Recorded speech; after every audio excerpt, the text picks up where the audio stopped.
everyone, and peace of Christ all of you. Please invite your friends and let us have some good time together. My topic today is like a mix of topics actually, but the reason I am a little bit late, but I am like, we are Arab, we are always late, you know. I mean, people go to the moon, we will go to the moon, but you know, we will be there, I mean, but late. But the Prophet Muhammad, he was there before everybody, remember that. Anyway, when I'm opening my browser, I saw a video by an atheist. And he is an ex-Muslim. You know, I understand that atheist people are genius. And I think that the word genius coming from the word genie. Because atheists, when they speak about anything, regardless if it's Islam or Christianity, they have the idea of genie. As an example, this guy here, he want to show you that, you know, he is not a fan of a Christianity, but he understands that Jesus is better than Muhammad, but at the end of the day, both of them, they are bad. So I wanted to give him a spank before we go to Islam. This is his view that Jesus, why is that Jesus was also 2,000 years old, older than Muhammad? We can make it young for you. I mean, if this is a problem, my friend, we can now change the date. I mean, this is two atheists are thinking. Like, why Jesus is 2,000 years old? I mean, you know what? I never thought about it. That's a good point. That you destroy Christianity. I mean, why he is 2,000 years old? How Christians even can answer that? You are a genius, not genius. You are just a genie. You tell us more. I'm really impressed with the intelligence. But his morality is far better than the morality of Muhammad. Why is that? And I'm like, I am sure of that if we pull out any person from ancient times and we put him in this day and age, he'd be like, oh, you guys are bleeding heart tree huggers. What is this crap? Why do you pet your dogs as if it's your son? You know, they will have a different morality.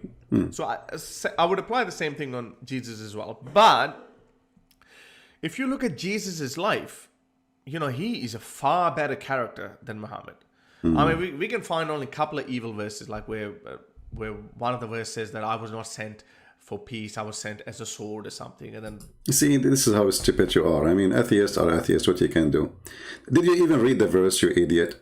You see, I call people donkeys just to give them a rank of education. You know? I don't think you are on that level yet. You did not pass that rank. I don't know what the name of the little donkey. If you idiot, you go to the verse, you will see that Jesus is not talking about he killing, Christian killing. You will see that because of me, you will be tortured. Because of me, you will be killed. Because of me, a sword will be on you.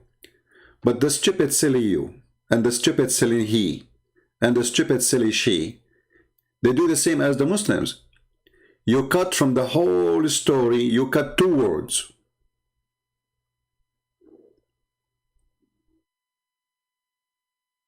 Did you even read the chapter? Obviously you did not. You see, isn't it a shame that you are a person who says you live in 2021 and you want to give an opinion of morality, opinion of education, but the educated person is somebody go and read the chapter and then he will see that he is no better than the donkey Muhammad. Because if we can go here and read the chapter, you will see that Jesus is not talking about, I came to make war. He did not make the war. He said, love your enemy, you idiot. But because people reject his teaching, and then they will kill those Christians who they believe in that teaching. This is why Jesus, he said, you know, when you talk about peace, you know, and if you go to a house, let your peace come upon it, which means Christians should come to any house with peace. If those people reject your peace, they don't want your peace, they kick you out, your peace will return to you. The same chapter.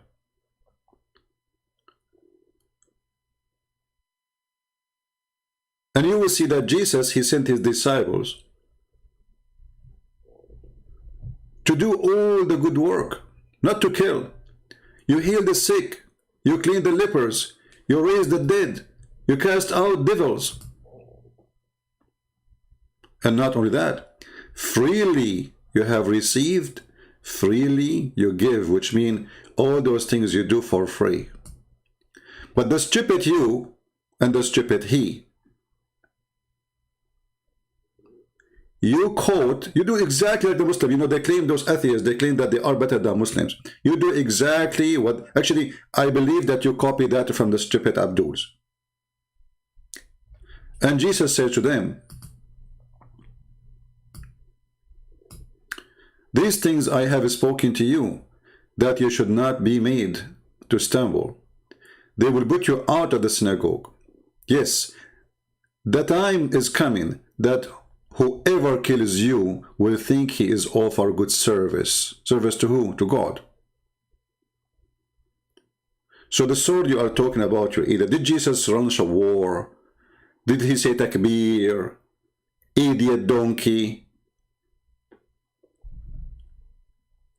I don't really care for atheists because I find them very silly and very stupid. Somebody want to convince me that he used to be a monkey. You are a monkey.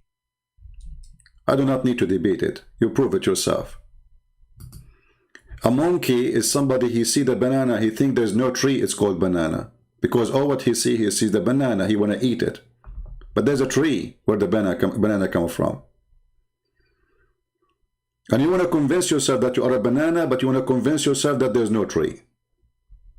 And you used to be a mosquito, and then you became a chicken, and then you became a monkey, and then you became a human. Evolution. I don't know. I mean, now you are in the best process, by the way, in evolution. Because you used to be a Muslim, now you are an atheist, and tomorrow you will be a hippie.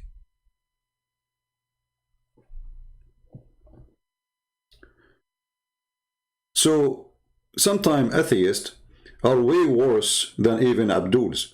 You see, actually, the worst criminals in history after Muhammad is atheist.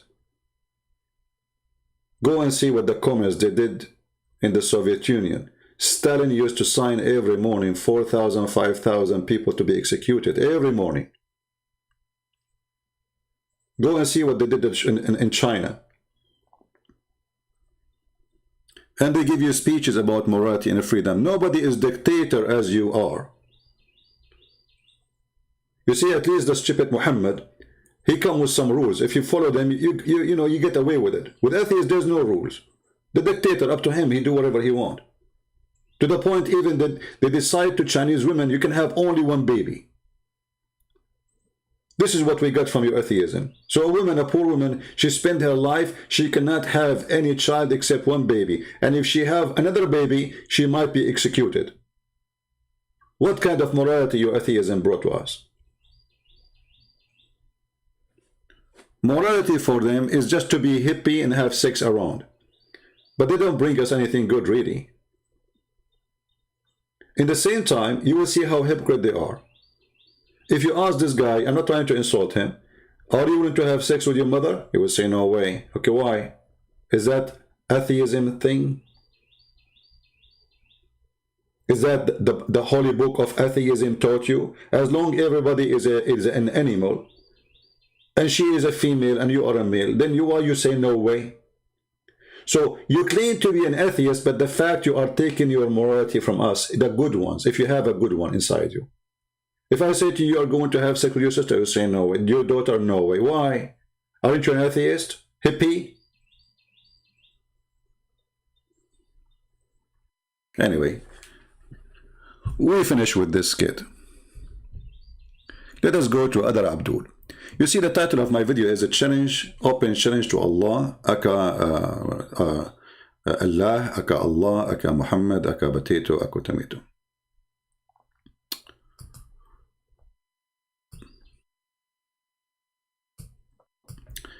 Those are the ones who teach people good manner. And those are the people who teach you about Islam. And those are the ones who have the knowledge. Yes, brother. But you know, when the Muslims they speak about the religion, I die laughing. not literally, metaphorically. Hello? Because now somebody will say to me, see, Christian Prince, he said, I die laughing. That means he claiming that he die every day and he come back. And as the same as Jesus, he said, I bring sword. Abdul, metaphorically, I die laughing. So this guy,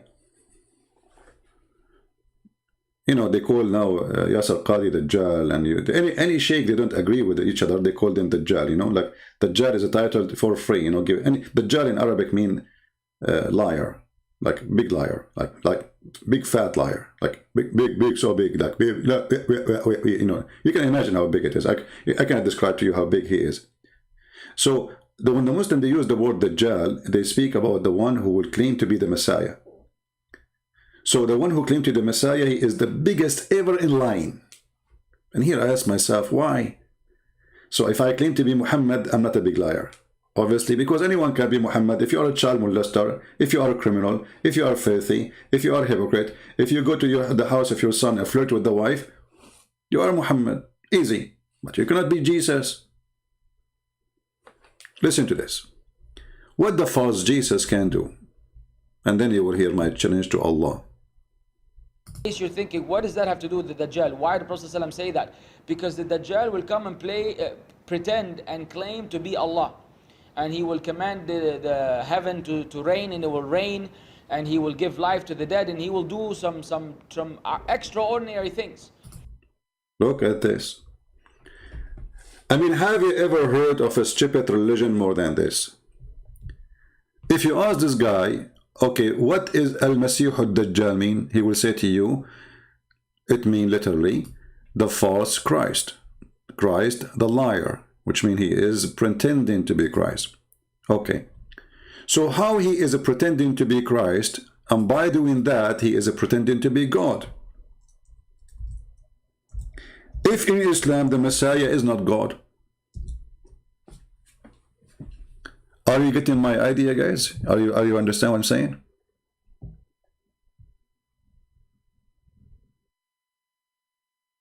All those stories about Ad-Dajjal. So Ad-Dajjal, he is the Muslim, they don't call him Dajjal. They call him, you see in the translation here, this is a false translation, they say the Antichrist. Muslims don't believe in such a thing, Antichrist. That is a stupid Photoshop to their books. Dajjal is the false Messiah, not Antichrist. All right, that's a very false translation. So, if the Dajjal is the false Messiah, how by claiming to be the false Messiah, automatically he claimed to be Allah? Any Muslim can tell me?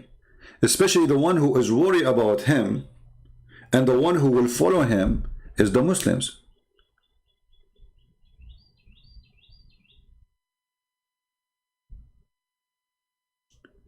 And you will see that this false Messiah, he will kill a human and then he will make them go back alive, like he will bring a sword and chop the person to pieces and then he put him together.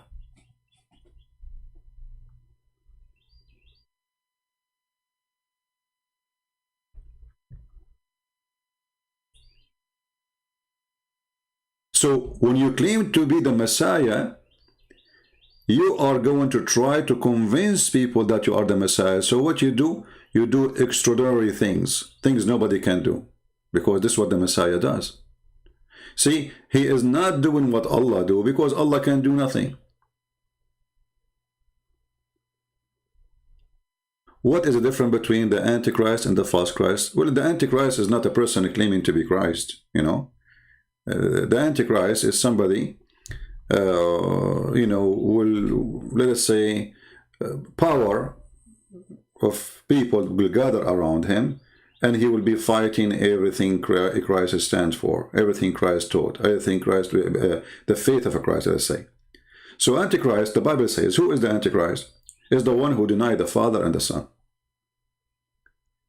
So there's Antichrist as a person, and there's an Antichrist of a belief. But the belief is present the person.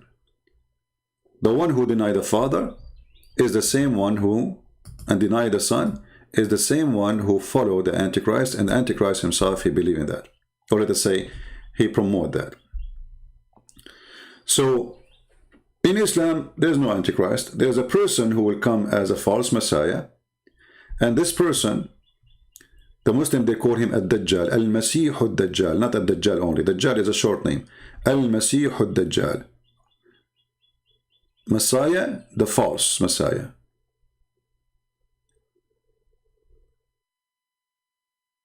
And all these stories in front of us is about this person, the false Messiah. But then you will see that Muhammad is so worried about Muslims thinking about this false Messiah to be Allah. We heard this Abdul saying that this false Messiah will claim to be Allah. Did you hear it?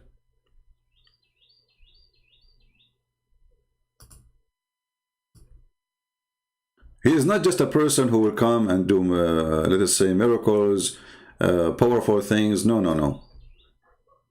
He is not going to establish even a new religion. He will claim to be the God of Islam. So by claiming to be the Messiah, and this is here you see the stupidity of the founder of Islam. How the person claiming to be the Messiah, and how that automatically make him claiming to be Allah. Do you see the stupidity here? Because if the Messiah is a messenger in Islam, and the guy, he said, I am the Messiah. So the Muslims, even if they accept him to be the true Messiah, they accept him as what? As a prophet of Allah. Do you see the stupidity? The confused Muhammad, the false Muhammad, he mixed information together, proving to us that in a certain point Muhammad, he wanted to be a Christian, believing that Christ is God. Or he was trying to adopt the idea to be Christian. When the Christian rejected him, he became a Jew. When the Jew rejected him, he became a Sabian. So he tried his best to have a group to support him. Remember, he started with nothing, right? And his wife Khadija, if you remember, when Muhammad first time been squeezed like mayonnaise and no mayonnaise came out when he came from the cave, his wife Khadija, she took him to a priest.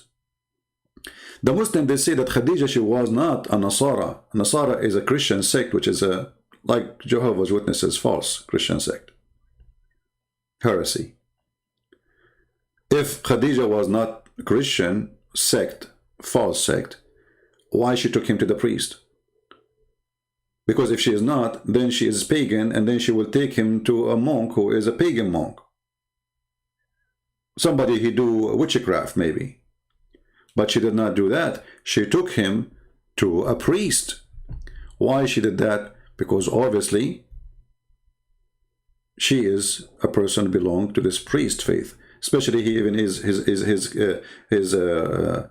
he used to be a pagan, which means if he is a person who left paganism and he became Nasara, then the people around him, his family, they will reject him because he left the faith, he changed his faith. This is what happened usually. But she did not reject him, she approved him, and you will see that Muhammad is always with Warqa, and Khadija herself is the one who took him to Warqa as if he's a kid.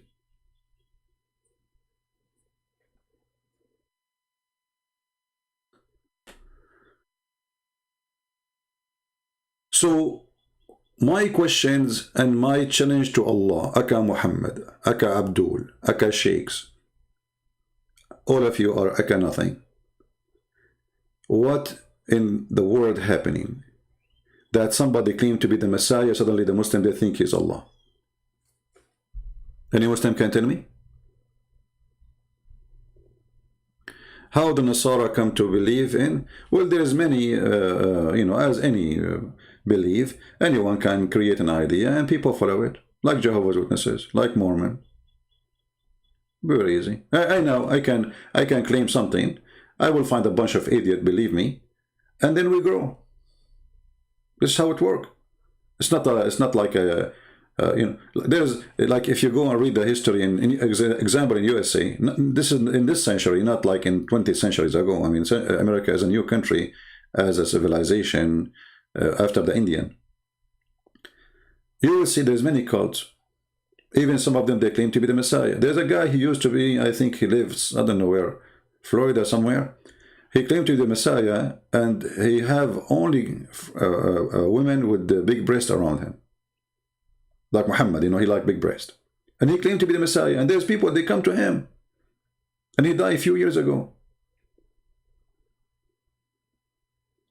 So if you think that's how this can happen, it can happen. There's right now, there's people, they worship Shaitan.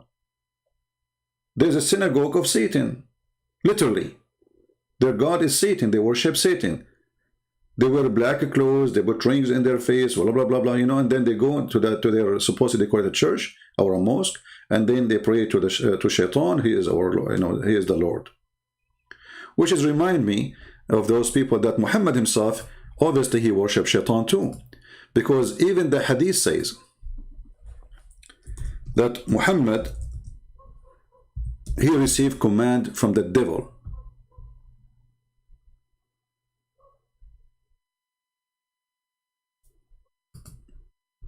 Do you see it? Muhammad, he said, there is none amongst you whom is not attached to the form of a jinn or devil. They, the companion, they said to him, will you too? Thereupon he said, yes, with me too. But Allah, he helped me against him, so I'm safe from his hands, and he does not command me but good. Do you see it? So we have a guy who say loud and clear, I received command from Shaitan. And the claim is that Shaitan is good. See, this is a good Shaitan, brother. He was a bad Shaitan, he's a bad Shaitan, but Allah helped me against him. So Shaitan command me to do good. Have you ever heard of a Shaitan command to do good? Like what? Hey Muslims, can somebody give me a good command of Shaitan? I want to learn one.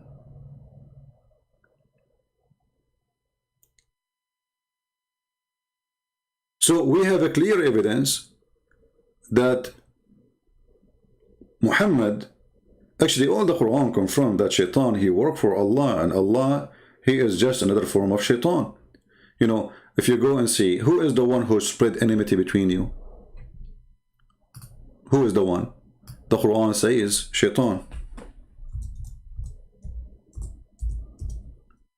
The one who spread enmity is Shaitan. Chapter 5, verse number 91.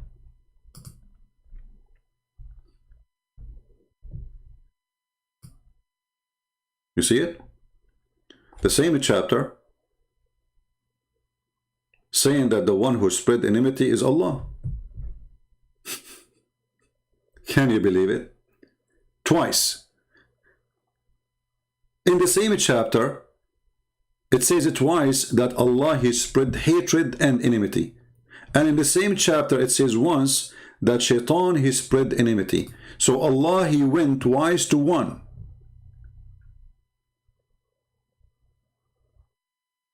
This is chapter 5, verse number 14. Allah spread hatred and enmity between the Christians. The same chapter. So we string them with enmity and hatred between one to other. In the same chapter, you will find in chapter 5, the same chapter, verse number 64, Allah will spread enmity and hatred between the Jews. So the Quran says, Shaitan, he do spread enmity and hatred once. In that chapter, Allah spread it twice. So you will find that the goal of Satan and the goal of Allah is in total agreement. Both, they do the same act, spreading hatred. While Jesus was saying, and he said, love your enemy. Forgive those who do bad to you. Actually, even, you know, What is the most famous prayer we Christians we pray? I just remember something. What is the most famous prayer we Christian we pray? Somebody tell me. I know the sound take time to come to you.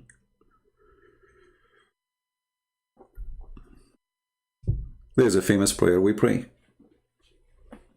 Our Father art of heaven. If we go to our Father art of heaven and check the prayer, you will see right away there's a condition. And the condition is you have to forgive, right? You have to forgive. If you don't forgive, you don't receive forgiveness.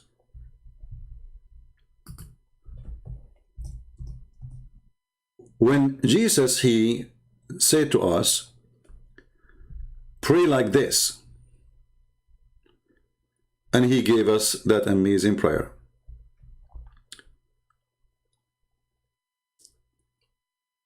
Can Allah give Muhammad a prayer equal to it, or even better?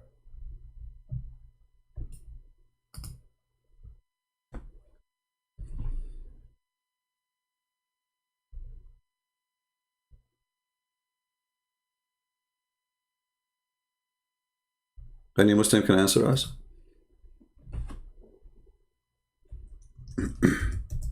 Can Allah come with something equal or better?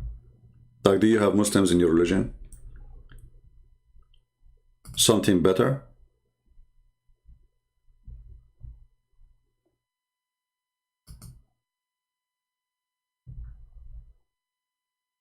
If there's any Muslim, he can give us an answer. Please help us. Because a prayer of a religion present the religion.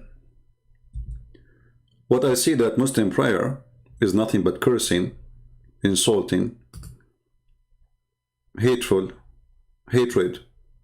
anger. Like now they are praying to Allah to destroy the Jews. And as always, they always do that.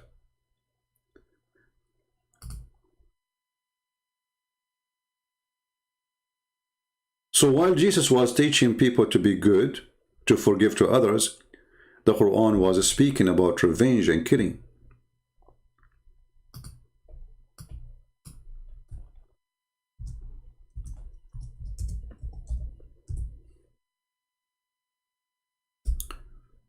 If we go here,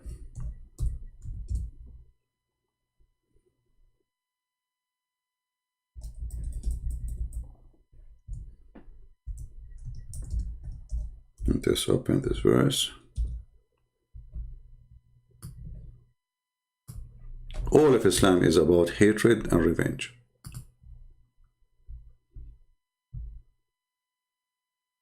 Allah will punish them by your hands. Cover them with shame. And that victory will heal the breast of the believers. How much hatred in their breast.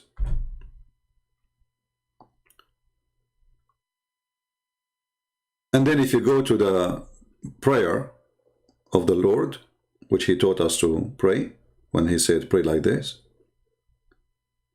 you will see how amazing, how beautiful it is, how simple, how nice.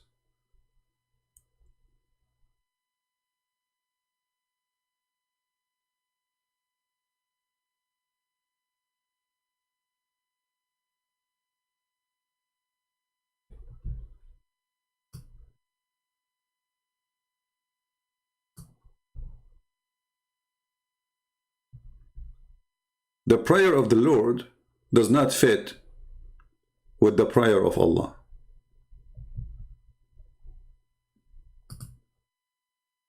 It does not, in every way, in every mean. However, actually, I remember that Muhammad, he wanted to be, Muhammad always is a thief. Muhammad always is a thief. So once Muhammad, he was asked how to be healed from illness. and he start quoting the same prayer which is our Lord he taught us, which is proving again that Muhammad is nothing but a fraud and a scam. If we ask the Muslims, can we find the Lord the prayer in your books, your prophet reciting it? Vengo, you wanna answer me? Okay, who's holding you, Vengo? You wanna call me in Palto? If there is any Muslim would like to call me in Palto,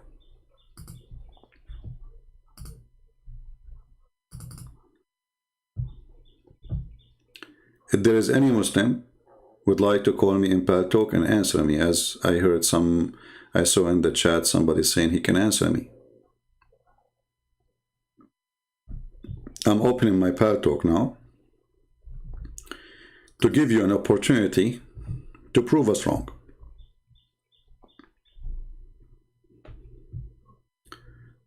All right, my Paltalk now is open. If you are willing to talk to me, please don't hesitate to text me immediately right now, and I will call you. You cannot call me right away, you have to text me first. Just text me, and I will be happy to call you. Tell me I'm a Muslim. Don't text me, says hello. Tell me I'm a Muslim, I want to talk to you. All right? Yeah, they can only answer me face to face. That's it. Face to face.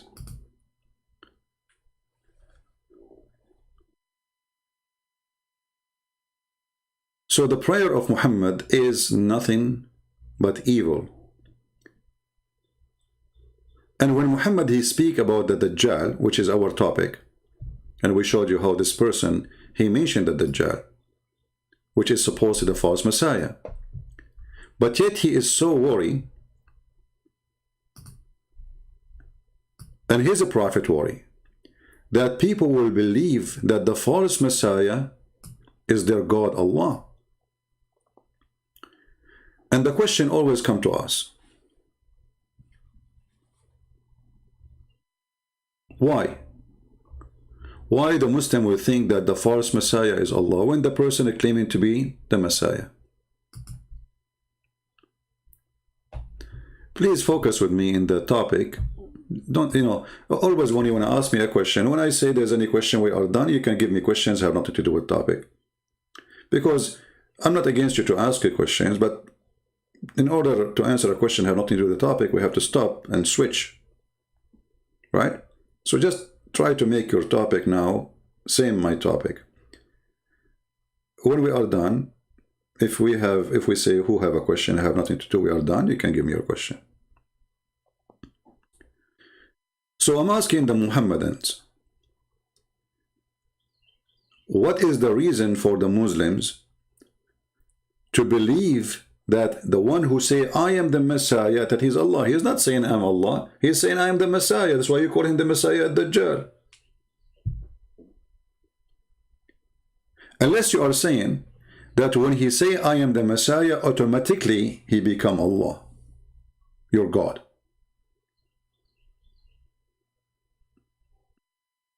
Any Muslim can help us?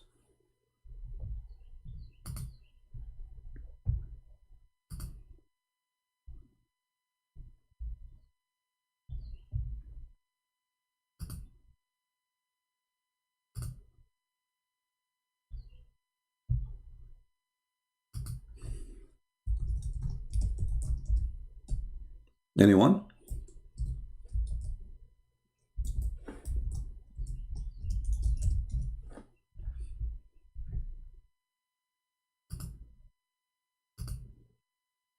Is a Dajjal is a false idea, false story made by Muhammad, or it's something real?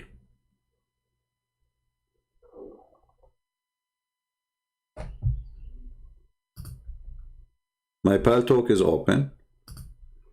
If you are a Muslim and you are serious, you want to talk to me, feel free. I'm willing to listen.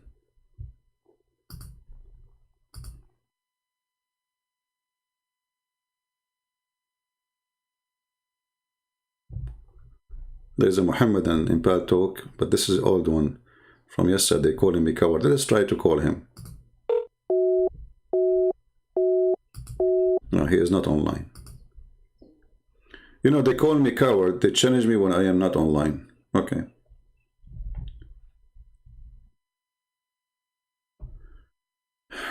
Protection, you are the Messiah? Well, you are not. I can prove it very easy. Here we go. I will give you a banning from my page. Well, can you come back? Protection. You just said you are the Messiah. If you are the Messiah, you do what the Messiah can do. I just blocked you in the chat. Come back if you can. You see, the real Messiah, they killed him. He come back even from the tomb. You stupid you, we just block you from the chat. You cannot come back. You remind me of Ahmad Mirza Ghulam. He claimed to be the Messiah. Second day, he found like 500 people in front of his house, and they are wheelchair, the blind, the one who have no hand, the one who cannot see, the one who cannot talk, all kind of ill people. And they said to him, if you are the Messiah, here we go, show us. He closed the door and he went to his bedroom. He slept under the bed.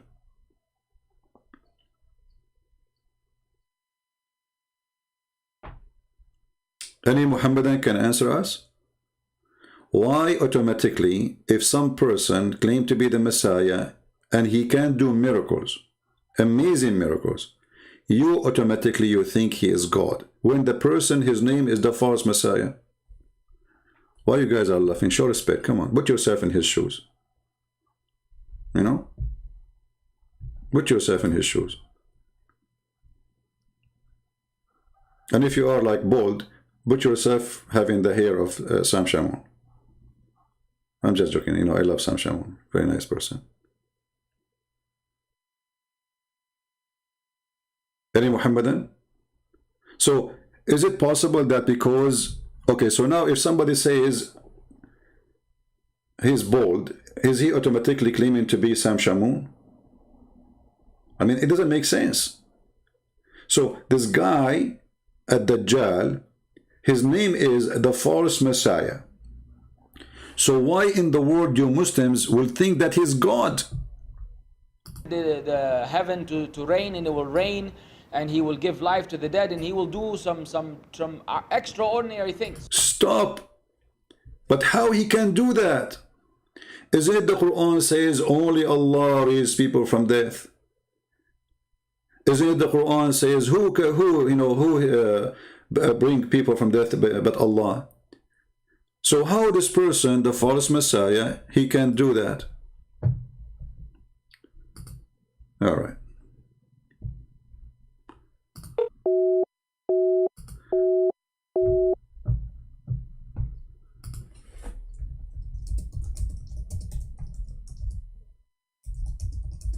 Mr. Ahmed, the one who texted me, add me to your list, maybe I can call you, because it's not working.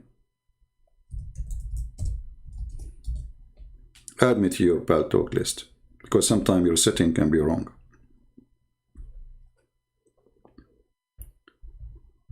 Any Muslim can tell us what is? This is a challenge to Allah. If only Allah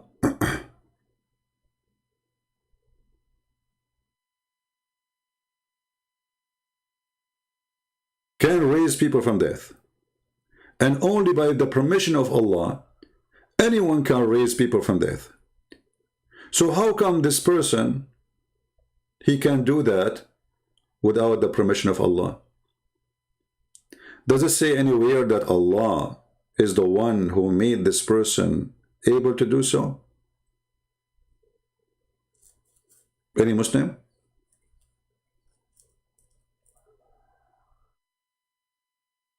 Even the story says that this person, he can cut a person to pieces and then he put him together.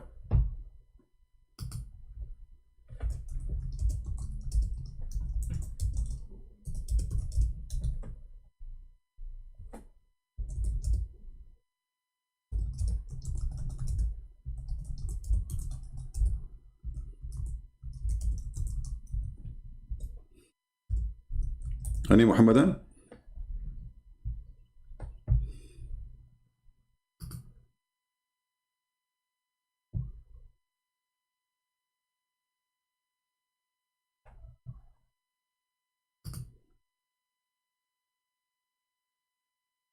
Who is the one wearing burqa?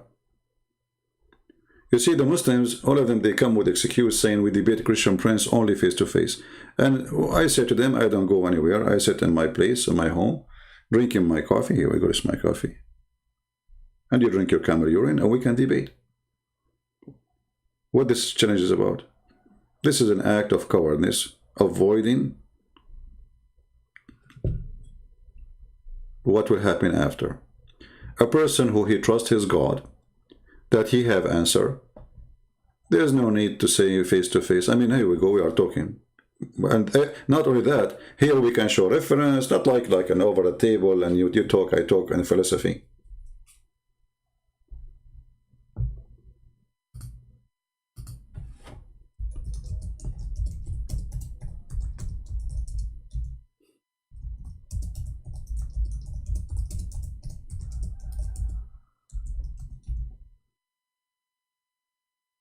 Anyone? What is your best coffee? I drink Greek coffee. That is the best coffee. You make you grind your coffee very fine, you know, not just extra fine. It's very simple actually to make it. Heavy duty coffee. Once I have my neighbor, he said, let me try it. And then he called me like around 2 a.m. You know, he did not call me actually. I was, you know, I stay late, you know. So he saw my window and he said, are you up? I said, yeah, what up? What's up? He said, you have no idea what you did to me. I can't sleep.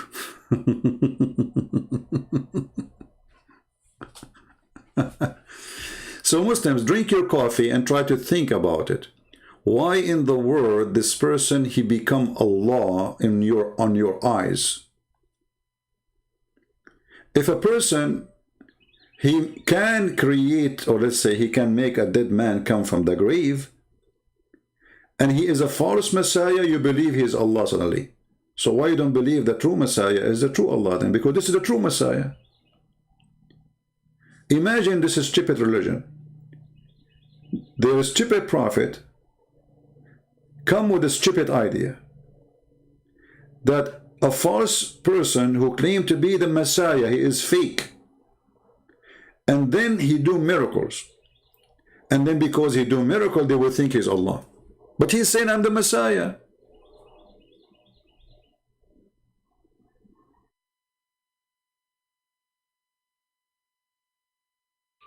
And as long you Muslim, you say that nobody can do such a thing like, you know, to give life except by the permission of Allah. Did Allah give the permission to the false Messiah to raise people from death? Who is a Muslim want to answer me? Anyone?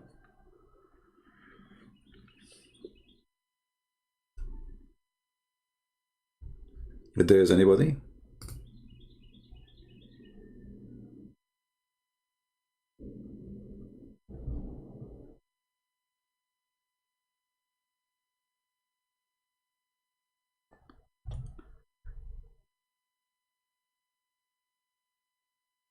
We don't use Skype, we're using Paltalk. Anyone?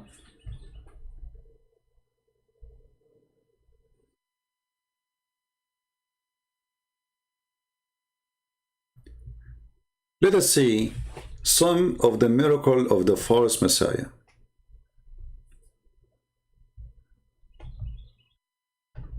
Some of his miracle.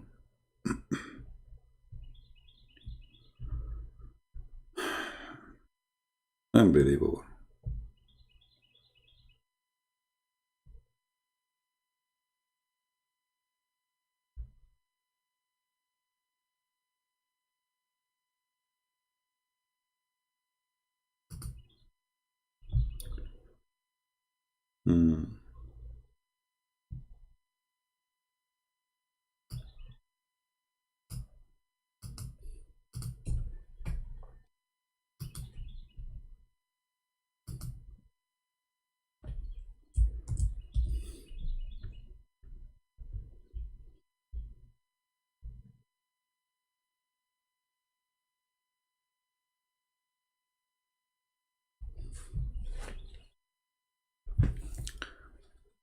Where is the Dajjal? Let us see the Dajjal.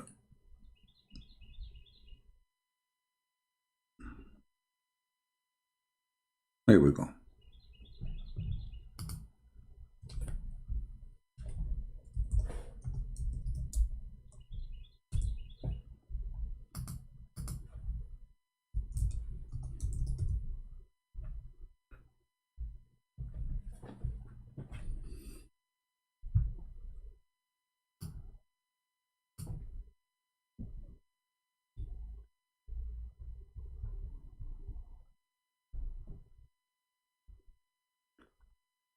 What the false Messiah would do? Muslims.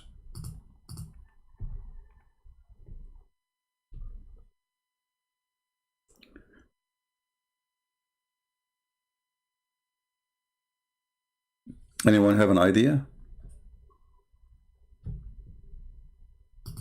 Is it true that this person, he will order the rain to come down and the rain come down? He will order trees to come out and trees will come out.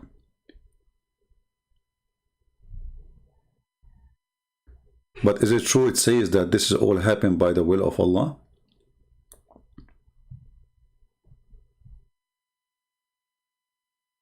Is that by the will of Allah?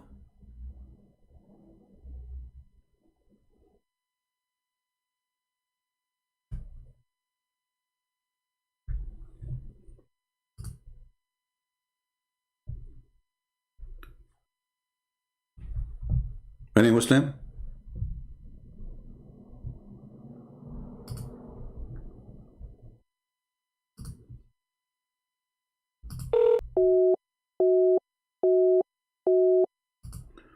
Well, for some reason, Ahmad, it says you need to update. I don't know, the update thing. I don't know what's wrong with this Pal Talk. Some people, their call go through, some people, they don't go through. I'm not sure really.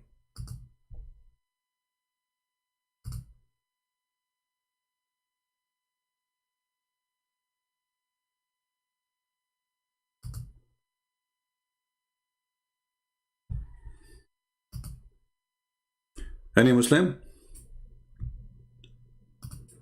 Who is the one going to give the Dajjal the power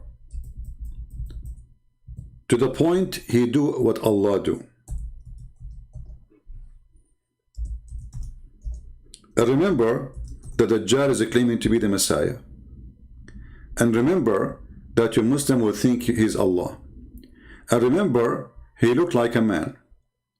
Yet remember that you will think he's Allah. Abu Bakr reported that the Prophet saying, the terror of Ad-Dajjal, not the Antichrist, will not enter Medina at that day, and it will have 7 gates. Muslims, at that time, the Medina will have 7 gates. How many gates you have for Medina now? There's no gates. What gates? Your prophet prophesying in the future, because this will happen before Judgment Day, that when the Dajjal come,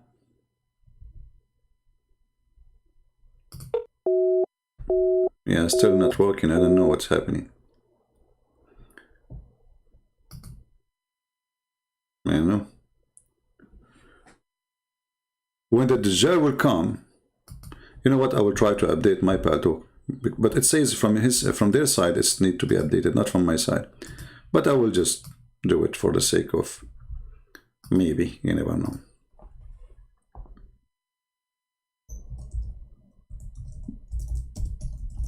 Any Muslim?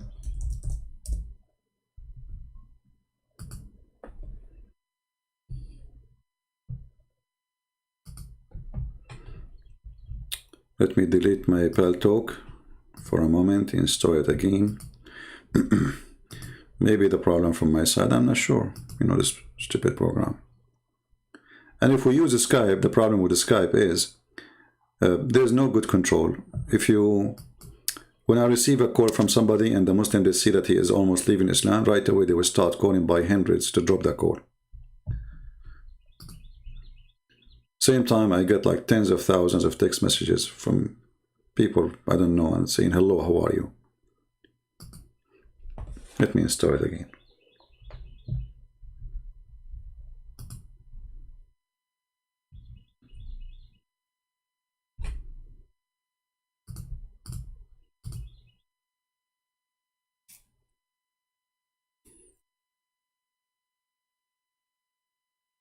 Come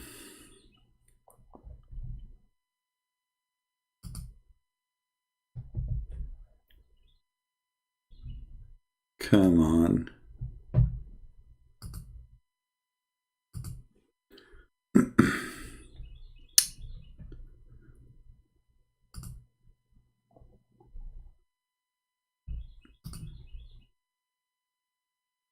This program used to be the most perfect program actually for chatting. But I guess since there's too many competition these days. Okay.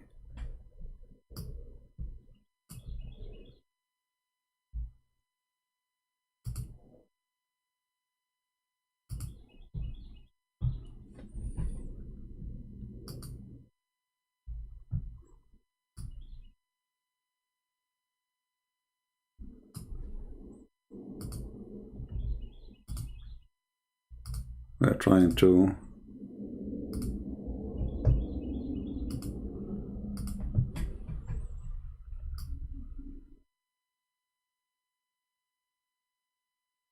I'm not sure why it's taking too long time. I mean, so long.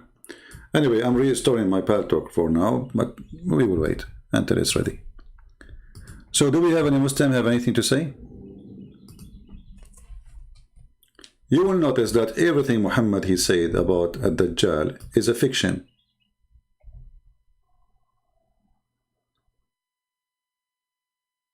And why in the world this person will claim to be the Messiah don't claim to be Muhammad? And why the Messiah is coming back and not Muhammad coming back? And why the person who claimed to be the Messiah, he is going to do amazing miracle in order to like, I don't know what the word in English to say, like in person, or what word we would say, like if somebody trying to be somebody else, to steal his identity, impersonate. I'm not sure, you know, my English is not good. Anyone? Why he chose the Messiah? Is that because when you choose the Messiah, you choose the most powerful person in the world, and that will make people believe that he's God? Why the Muhammad, he keeps saying, I seek refuge by Allah from the trouble of the false Messiah? Your prophet himself is terrified. Do you see it? And here, by the way, you notice that Muhammad is a false prophet again.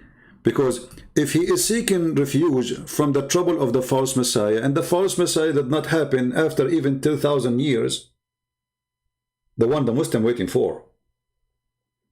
Yet Muhammad was afraid from the false Messiah in his time, in his lifetime. Do you see it? Impersonate? Yeah, impersonate, thank you.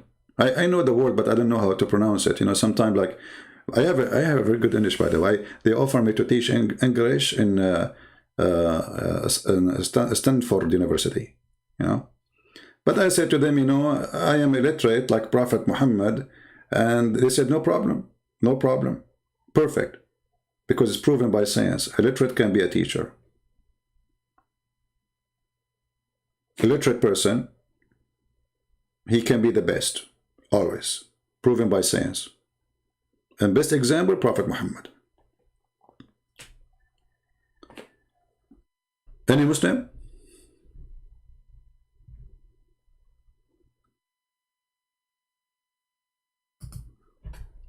You come to the conclusion that my pal talk probably not working? Don't think about it too much, man. I just installed it, and now we said that already. So Muslims, why Muhammad is afraid of the false Messiah?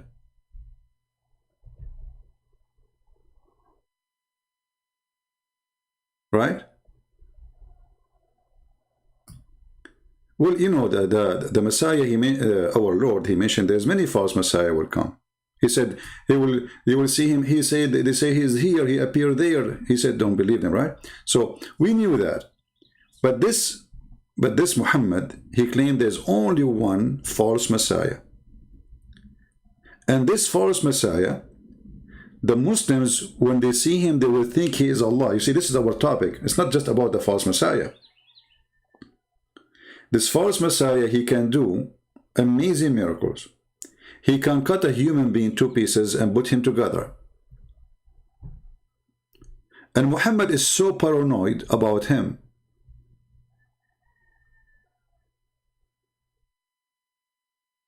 To the point he is afraid that the false Messiah will come in his time. Was Muhammad a prophet? Muslims, they say yes. So how he keeps saying, I seek refuge from this and this and this, and he count the false Messiah? Muhammad will be witnessing the trial of the false Messiah? You see, I seek refuge. He did not say, I seek refuge for you. I seek refuge. Muhammad himself is paranoid. He is so afraid that the Messiah will come in his time. He was so paranoid about many things he said. As an example, the people of Gog and Magog. Once he woke up from the sleep and he says, we for you Arab, because the Gog and Magog, they open a hole like this, and he made a hole in his hand using his fingers.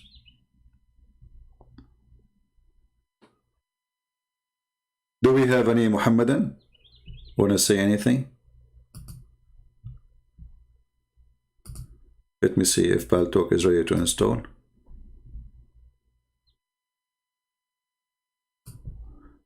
Okay, finally it's ready to install it and install it.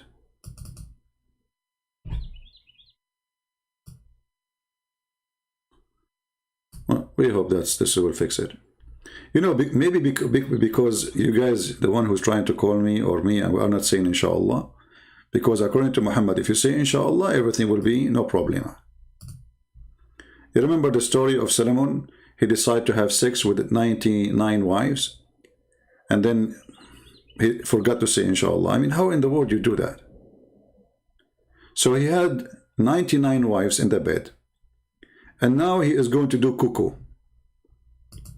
He took off his pant and he started doing the job. And the purpose, brother, is to make, brother, babies that will do jihad.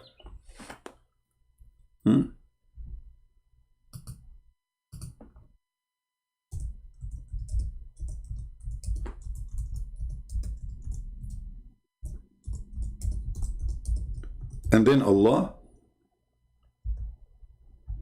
because he forgot to say inshallah, after having sex with 99 women, Allah, he made him have half baby. Now the story about the numbers, every hadith give you different numbers. Some say 70, some they say 99, some, I mean, depend.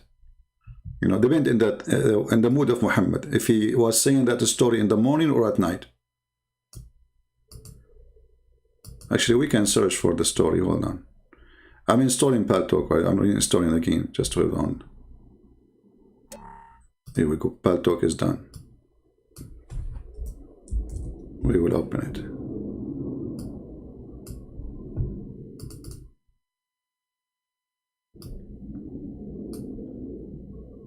Okay.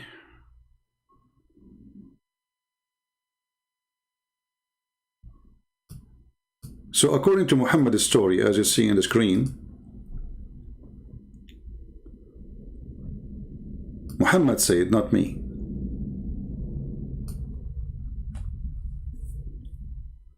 Abu Hurairah reported that the Prophet of Allah is saying the following: Sulaiman, the son of David, the apostle of Allah, observed, I will have intercourse with 70 wives. You see, the story here is 70. During the night, one night, all of them will give birth to a male child who will fight for the cause of Allah, so they will join Hamas. His companions, you know, his companions, let me open Paltalk, hold on. It asked me to give permission. All right. So his companions, they said to him, don't forget to say inshallah. They told him.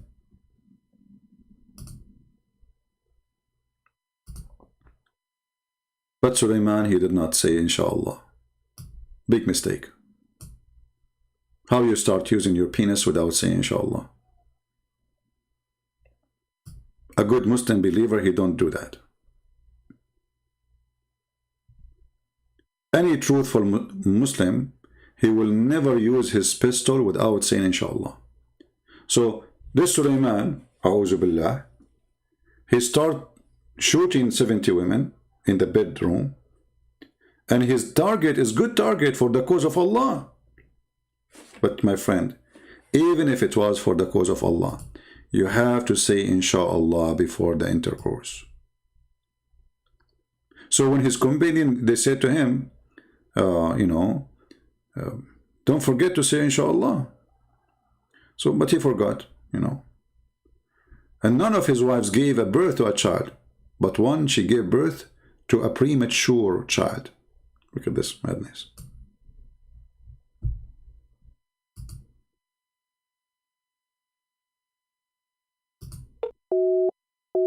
Yeah, still the same, my friend.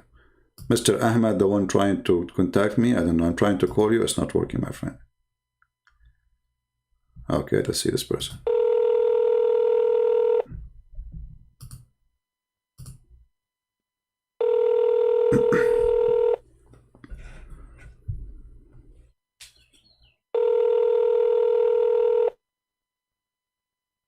Answer, Mr. Ayub.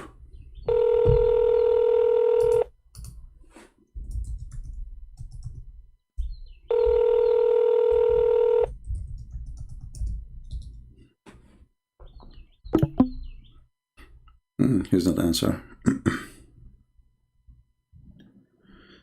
Okay. I don't know. They said to me, call me. And when we call them, they don't answer.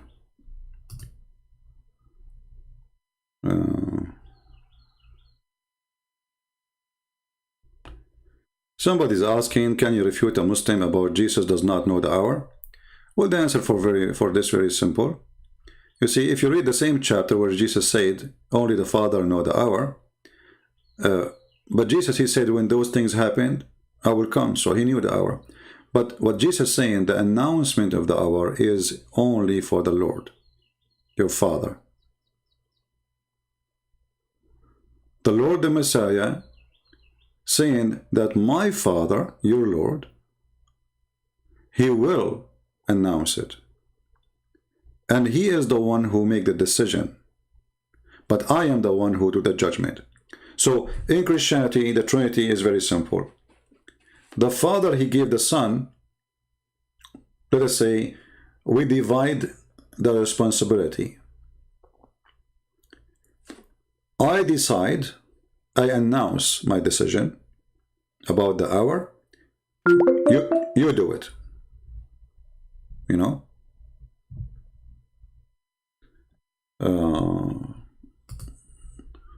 Let us see, Ahmed. Okay.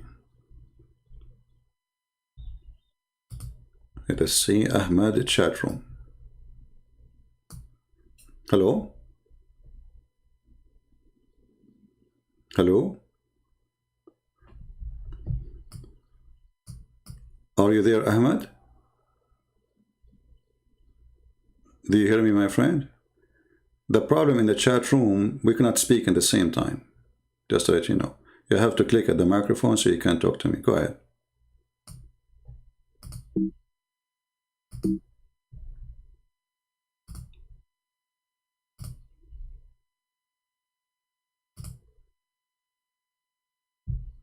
Are you there? Well, obviously, this is not working. Let us see Mr. Ayub again.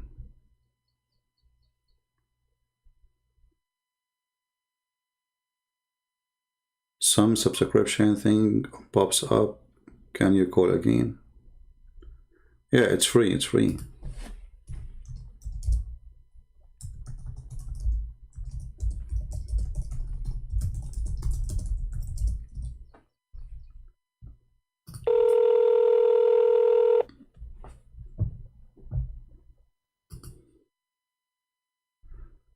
Hello? Hello? Hello? Yes, Mr. Ayub, you are live on air, my friend. What do you want to say to us? I don't know if you were listening to the topic. Did you listen to the topic? We are live on air. Yes, I just joined in. All right. So what do you think about the Dajjal story?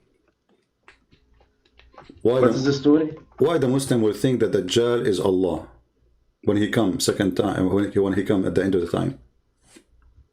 No, Muslims don't think that. Muslims don't think that? Who Where say? you get that from? Okay, I want you to listen. No, look, listen. Okay. I will explain it to you, yeah? Okay, before you explain, let's make it clear for you. Okay, before you explain, because we don't want to waste our time and your time, you know, my friend.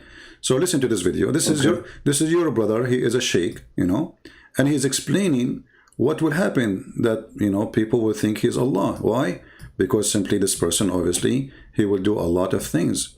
And there's, you know, tons of videos on the internet. You can watch them, and even I can show you what your prophet said. So let us see what this person will say. Dajjal will come and pretend and claim to be Allah, and he will command the heaven to rain, and it will rain, and he will give life to the dead, and he will do some extraordinary things. Did you hear it? The Dajjal will come and he pretend to be Allah. What do you say? Wait, it's I have delay. You did not hear the sound of the person? No, wait. Okay, hold on. I think I need to play on my phone. Oh, no, it's okay, it's okay. I will make it work for you. Hold on. I think because I'm using the microphone, my microphone, I have to unblock my... That will be a problem if I do that. Let us see. Okay, you know what? Forget about this guy. Let me show you what your prophet said. Did your prophet say that he's afraid that the Muslim will think he's Allah? I don't think so, no. All right. No. I will give you a hadith. You can open it on your side if you want. Or you can see it in my screen if you want. Just to be sure to mute Paltalk so we don't have double voice. This hadith here in front of me, and I will post it for you. You can read it in your Paltalk, and I will give you even the link. It says that... But you need to show me Sahih, yeah? Yeah, Sahih. Don't show me...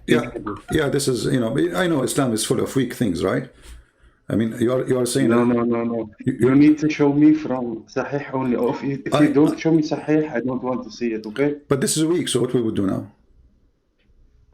Yeah, if it's weak, then I don't want to see it. So what weak mean? What weak mean? What do you mean by weak? What does that mean? If scholars say it's weak, then I don't accept. So what does that mean? When you say the scholars say weak, what does that mean?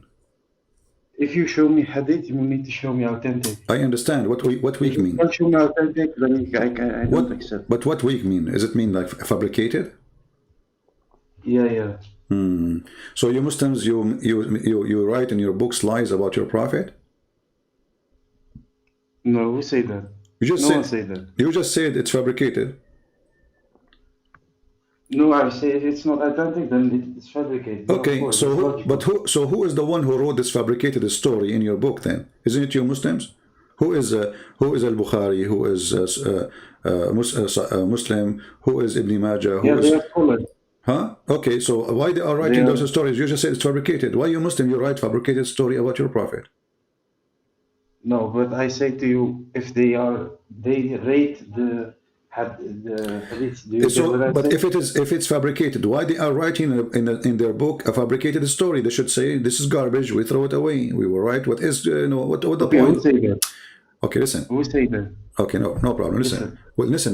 No, listen. This is a Sahih hadith. The hadith I just mentioned to you is Sahih. So let us stop playing the game of weak. I wanted to show the people anything we show the Muslim right away, they say it's weak. Anything is they don't like, they call it weak. They don't even know what the hadith is about. Maybe they never even heard of it. Anything they don't like, they say weak, just to throw it away. Okay, so now listen. So listen. This is Sahih. So what we will do now? You're a prophet saying, I am afraid that you are going to be confused and think that the Dajjal is Allah. I say to you that the Dajjal is as the following. He described him that he is short, He is fat. He Okay, is, huh? show me the hadith. I give You it to scroll you. down. I give it to you in Paltalk. I give it to you in Paltalk. You can read it there too. Wait, I need to see the hadith.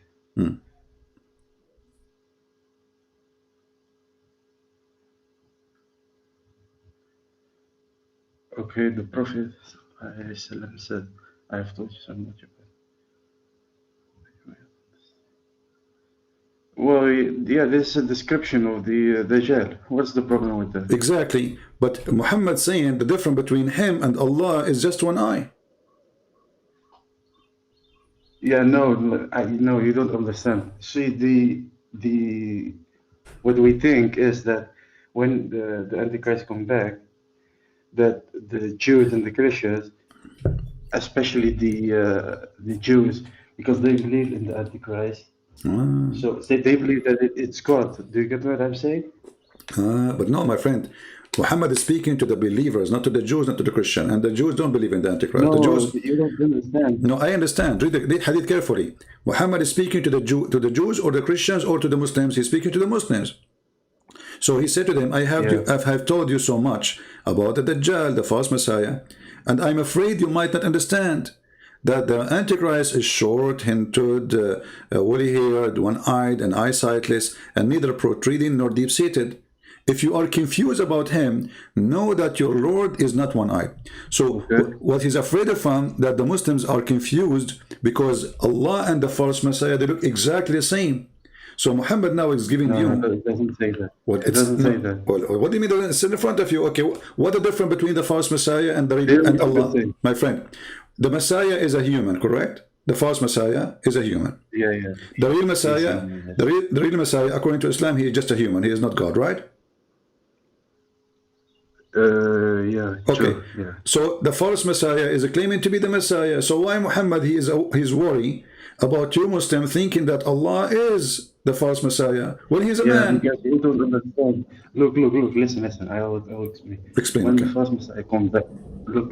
When the false Messiah comes back, he will deceive people, and he will do miracles, and people will believe he is God, because you believe. But this is not a man is God. But this is not my question. It's not, you see, the Muslims are the one to believe him, not us. This is not us. Muhammad, he's afraid that the Muslims will follow him, not us. Not us. Yeah, of course. So how Muhammad? Okay, how Muhammad make you now able to recognize that this is not Allah? He said you should know that Allah is not one-eyed, right? So this guy have a problem. He looked like Allah exactly. He's short. He have curly hair. He's neither protruding. It's in the front. It's in the front of you. What is the okay? What is the only? What is the only? Okay, how many eyes Allah have? It doesn't matter. No, it matters for me. I want to learn about Allah. I want to convert to Islam so I can get the 72 versions. What do you mean doesn't matter? I want to see. I want to see how Allah he see me. Do Allah he see me if he turn his face, or he see me? He sees all see. Okay, so your prophet saying he's not one-eyed. How many eyes he have? I don't know. Maybe 2, maybe 5,000. It doesn't matter. Well, that, he doesn't have one, and well, we know. If you have 5,000, that will make him a spider or a bees, you know. But you see, well, I'm not making fun. You know, your prophet says the only difference between the false Messiah and Allah is one eye. Okay, do Allah have a hand? No, do Allah have a hand, my friend? Yeah. Okay, that's true. How many hands he have? I don't know. 2 hands. And I can show you the hadith. Where it say that? Okay, here we go. You go show fake hadith again? You Muslims, you have a lot of fake stories, it look like, you know, because anything we show you say it's a fake story. No, you make a fake story. Because last time you lied. Ah, I lie. I remember you lied. Ah, okay, I lie. Okay. You lied about that. Listen. Last time, because I want to ask you a question after you finish. Because last time you lied about Zakir Naik. Okay, you can ask me, you can tell me about the lies as much as you want. Here it says, and he's both his hand, Allah, he have 2 hands, and both his hands are right hands. So not only Allah have 2 hands, Where it say that? it's in the hadith, in front of me, it says that, and both his hands are right hands. So not only he have 2 hands, he have a birth defect, he is born with 2 hands in the right. I don't see the. Oh wait, it's. I have delay maybe on my screen. Wait, No problem. is it the hadith? It is a hadith, yes.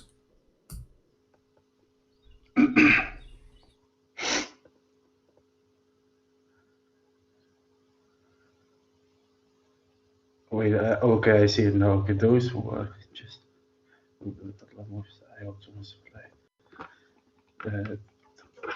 Those who are just in their release and the and both his hands. All right. Okay. Okay. So what's your point? You said to me, I said Allah have two hands. You No, said, no, no. I didn't say it's not true. I said where is the evidence? I didn't say it's not true. okay. Okay. I have no problem with So it. now we are forming a man. Allah have two eyes. Allah have two hands. Allah have two feet. Allah have two arms. So this is a man. And now the prophet saying, I am afraid that you will think that the false Messiah, who is a man, you will think that he is Allah. You know why I Muhammad? explained to you. I explained to you. Listen, listen. I explained to you. People will think that because, for example, you believe that Jesus is God because he did miracles. For one example, Well, and a lot of people thought that about the prophets in the past. So that's why when the Antichrist come back, people like atheists and Jews and okay, Christians and even Muslims. no problem. Listen, listen. I'm listening, Listen, listen. my friend. But your So- prophet, he did not tell them you recognize him because he have bad miracle, or he said the only difference between them is one eye. You should know that your God is not I one didn't eye. say that that's the only difference. He said that. He said that. didn't say Okay, that. from That's your own from interpretation. all the description, isn't it enough to tell them that he is short, etc.? Why you are comparing him to Allah's eyes? If he is short, just tell him he's a man, and that's it. People will know that he is a false man anyway. He's a man. He's not God. You know, as long as he's coming as a man, why you are going to be confused? Think he's God? Because if miracle, you Muslim, you believe that God is not a man anyway. And if the guy is saying, I am the Messiah, he is saying, Yeah. I am. This is why you call him the Messiah, the Dajjal. You say, I am the Messiah. So the man is saying to you, you are the Messiah. And you are a Muslim who believe the Messiah is a man anyway. So why you think that he will be Allah? Okay. Okay, so who is going to think that? Explain to me then. The Muslims. If you think I don't understand. The Muslims will think that he is Allah. Wait, let me read the hadith again because I don't think you understand. I have told you so much about the very Antichrist that I'm afraid that you may not understand. The Antichrist is short and tall. Will he add one eye and eyes? And neither protruding nor deep-seated. Okay, so who is he? Is he speaking to his companions in this hadith? What do you think? He's speaking to the Hindus? Well, I don't understand what you're. I just don't get your point because I already told you. My friend, your that there are prophet, people who listen. listen to the teaching of your prophet? Who your prophet talking to? He's talking to his companion, obviously. I don't believe in this madness. So this is made for you, not for me. So your prophet is worried that you will be confused. Do you see the word confused? Okay? If you are confused about him who? The false Messiah. No, he's not only talking about. Listen. Hello. I'm listening. Hello? Yeah, I'm here. Okay, just let me finish, okay? Okay, listen. I already explained to you. It's also about Muslims, but it's also about other people.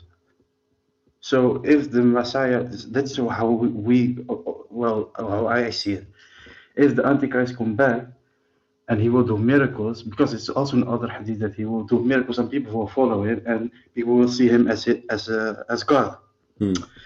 So also it's talking about that Jews and Christians, etc., will follow him, but it's also said that Muslims who are weak in their faith will also follow him. So I just debunked you already with that because you said it's only about Muslims.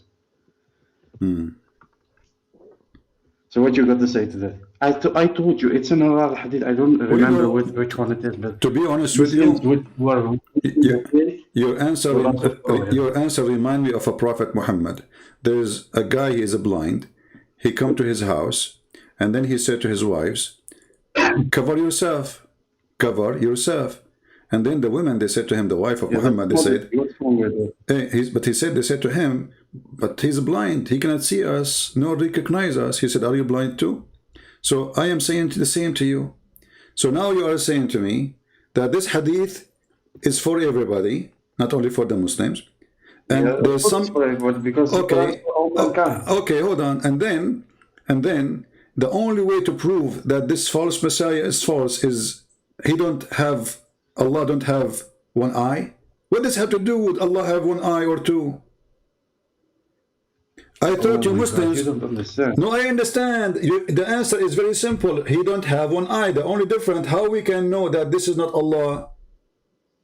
You should know that your Lord So is what not are you one saying? eye. You're saying that Allah is a man. I'm not saying your prophet saying that the only way to find out if he is Allah or not, ask him to take off his sunglasses and look at his eyes and tell him, look me at the eye. Hey, look, no, no, look here, look here. And if he have one eye, that means he is not Allah. He have two eyes and they are fine. This is Allah. That's what he's saying.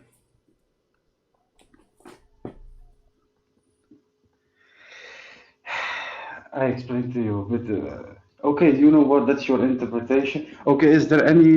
What is the interpretation for this from Okay. other people? There's no, Is there any? Is there any? okay, hold on. I will make it simple for you. The Messiah, the false Okay, go Messiah, he can cut a person into two pieces and make him alive again. How he can do that? Well, by the power of God. So the false Messiah worked for Allah. What? What are you talking about? You just say to me, Are you talking about the false Messiah or the real one? I just say to you how the false Messiah can cut the pieces, a person two pieces, and he put him together again. You said the power of God. Yeah, of course. Okay. How else? So Allah, he gave him the power to do so, correct? Well, yeah, of course. How else is he going to Okay, do it? See, I'm so- not a God. We don't believe in three gods like All right, you. hold on. So is the false Messiah a bad person or he's a good person doing the plan of Allah? I don't know if he's a bad person or a good person, but he's a deceiver. So what you okay? If he is a deceiver, but he is just working for Allah, so the real deceiver is Allah because Allah he sent him. No, he doesn't work. Okay, No, he doesn't work. let for us go back to zero. Who is the one who He gave worked for Shaitan. who is the one who gave the power to the false Messiah to make people come back to life, to command the rain, command the ground? Even he can ask the ground to bring gold out, and the gold and jewelries will come out. So who is the one who gave him this power? I want the answer. Yes, Allah will give him the power. Allah gave him the power. So what's your point? How does it make Okay, Islam false? What's your point? okay, this bad person, he's not exist now. Allah one day will create him, and then he will give him the power, and he will send him on us, correct, to do bad, correct? Okay, go on. I want to understand your point. So Allah is doing his best to deceive us, correct? Allah will send us a trick. No, that's not true. What do you mean no? That's no? not true. Okay, okay, let's go back to zero. That's not true. Okay, let's go back to zero. Who is the one? Who is the one who gave the Listen. power? Who is the one who gave the power for this person? Like in I Christianity, already told you. Allah gave him the power. let me help you. Let me help you. In Christianity, God created Satan, but He created him as an angel. So the power He gave him, He did not give him the power to be a Satan. He gave him power to be an angel.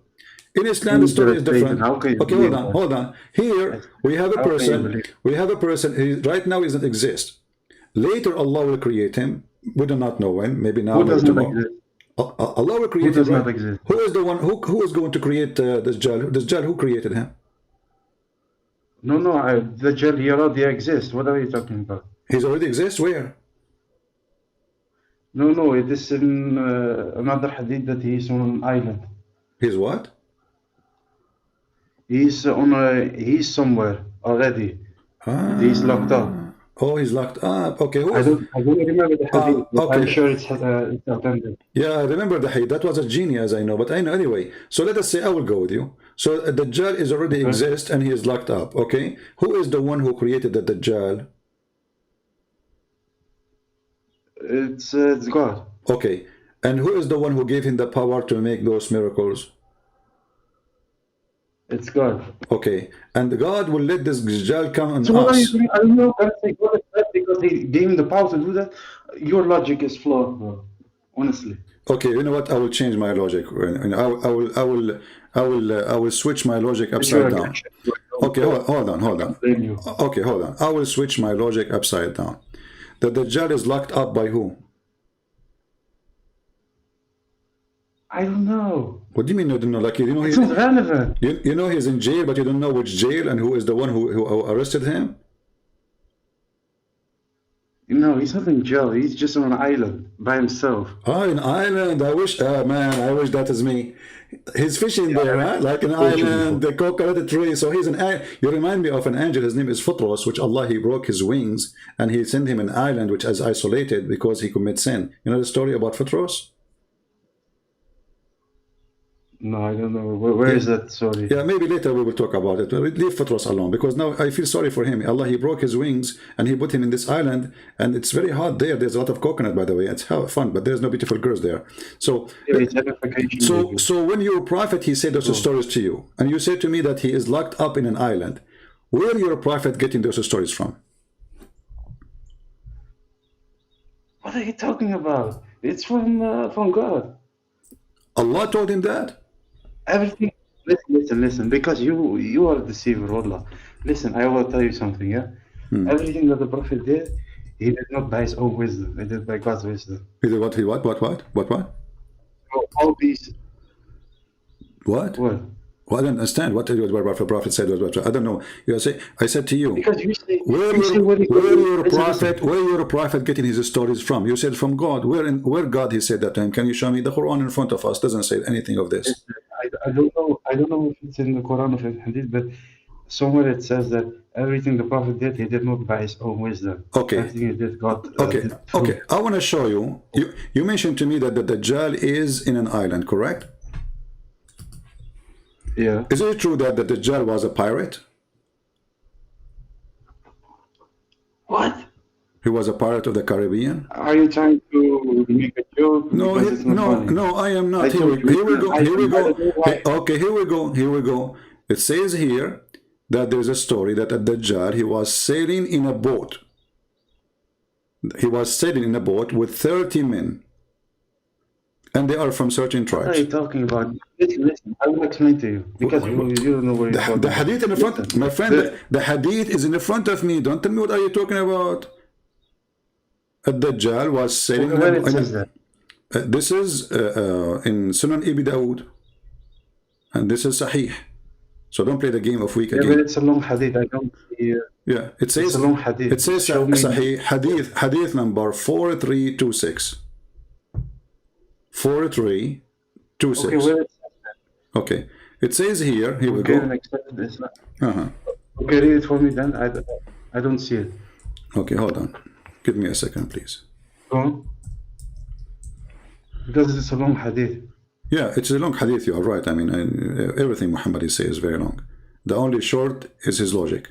So here it says, Alhamdulillah. His logic is short, they say Alhamdulillah. Wonderful. Okay. He says, then, I didn't say that. I didn't say when. Okay. What I was telling you about the Dajjal, listen, what I was telling you about the Dajjal, he told me that he said with 30 men of Lachem and Judam, you know, and those are supposedly people from like a tribes or etc. And then they were stormed and tossed for a month, and they drew near an island.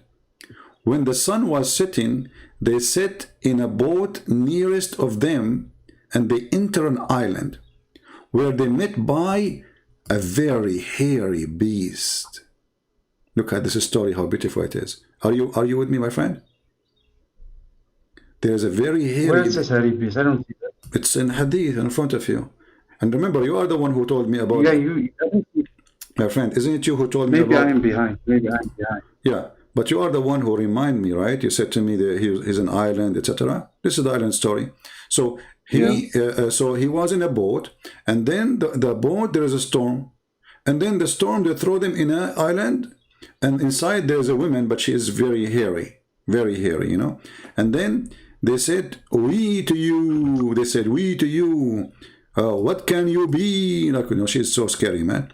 I replied, I am a jassasa. Do you know what a jassasa is?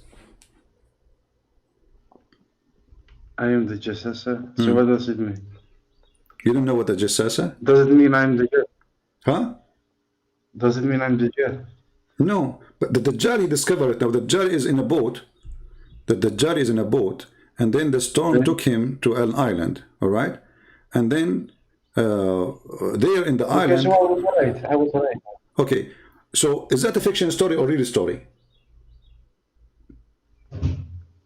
Why should it be fiction? I told you before that he was an island. So if he went on a boat and they got to an island, that fits in the story. So it's no contradiction. It fit with the story. Yeah. Okay. Well, Yeah. let us guys. Maybe he got on the island. Okay. So this is the Dajjal. He went to an island, and then in the island he said to them, Yeah. "I am the Messiah." Right? Okay. Okay. So now you see, we confirm that the Messiah exists. He will not be created, as you said. You see, I said maybe he will create it, maybe he doesn't exist, right? But you said to me, he exists, and now I agree with you. He exists. Where is the Messiah now? Yes, what are you talking about? You're talking to yourself. I already explained to you before. Where? You did not give me anything. As you see, he's a free. I got you busted. He's a free. Okay, so what's the problem with the story? So your prophet is a liar, because if the Messiah is already exist in his time, and the Messiah is a free, this false Messiah, and he met with the Jassasa, but all of those are the signs of the Judgment Day. So Judgment Day must be happening in the time of Muhammad. So when I told you he's not created, he's not exist, I wanted you to tell me, no, he's exist. So later you cannot deny it, because Muslims, if we say to them he's exist now, they will say, no, he's not exist. If I say he's exist, they will say no. If I say he's not, they will say yes. And that's what I did. I said he exists. Yes, exactly. I said to you, listen, I said to you, he's not exist, he will be created later, maybe now, right? So I said maybe. And then right away you voluntarily, thank you very much, you said, no, he's exist and he's locked up in an island. Okay, so now the false Messiah is exist in the time of Muhammad. He will not come in the Judgment Day. Unless the Judgment Day was in the time of Muhammad. So Muhammad is a fraud. Because as you see, he came and he met with the Jassasa. Do you know who's a Jassasa? I don't know. I already told you I don't know. No, I think... Okay. Okay, go. In the Jassasa... Let me explain. Jassasa is a beast, exists in the Quran. If you go to chapter 27, verse number 82, you will beast or something. Yeah. So a Jassasa is someone will come in the Judgment Day. So how Muhammad he claimed that are you getting what you did now?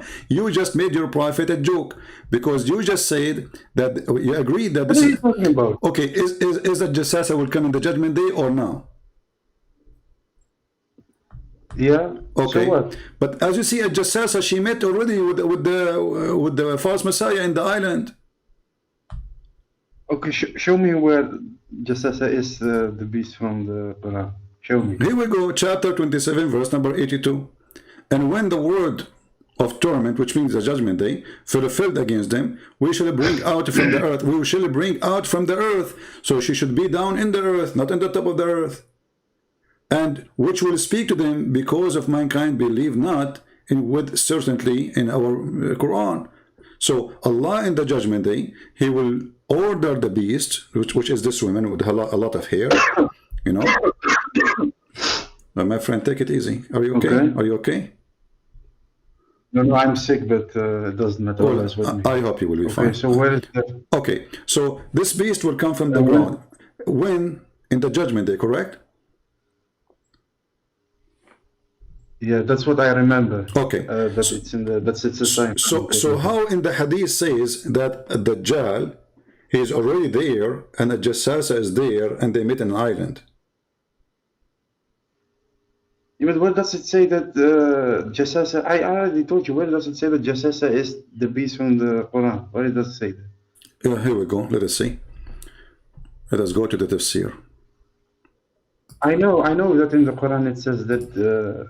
Yeah, we go, no problem. We go to the tafsir, and because, you know, if I say to you, it's, you know, you will say to me, this is your opinion, etc., you know, so we don't want to do that. Okay, the chapter of the ant, verse number 2. Okay. Sorry, verse number 82. So what are you going to show me now? Okay, I will show you. Here we go. This is the tafsir about the beast will come from the ground, and this is in the judgment day. All right, here it says, this beast will emerge at the end of the time. Do you see it? This is Ibn Kathir. No, but I don't speak Arabic. I'm not showing you Arabic, I'm showing you English.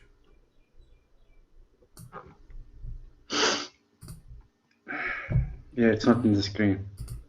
Okay, now you see it? Take your time. Are you going to translate or? Because I cannot read Arabic. Are you going to translate? My friend, I'm not showing you Okay, so Arabic, now I I'm can showing see. you English. Yeah. Okay. I have delay, I told you. All right. So a Jassasa, this beast, will come at the end of the time, not now, right? Who say this? Who say this? Who say this? The Quran. The Quran says, وَإِذَا وَقَعَ الْقَوْلُ No, who's the عَلَيْهِمْ. commentator? What? Who is the commentator on this? This is Ibn Kathir. Okay. Huh. Okay, go on. Okay. So this will be at the end of the time, where this beast, who is a female, she have a lot of hair, and you know, I mean, that's very good to have a lot of hair if you're a Can you female. zoom out? Can you zoom out? Huh? I want to read the full. I want to read the full commentary. Can you zoom out? You are zoomed in. I can see. Okay, it. no, I would do even better. I'm going to give you the link, and you open it from your side. Is that okay? Let me give you the link. Okay. I will give it to you in your Skype. Here we go. Let's see. This is the link. Open it in your side. This way you will not be waiting for me to scroll down and go up, and you will be able to read it right away.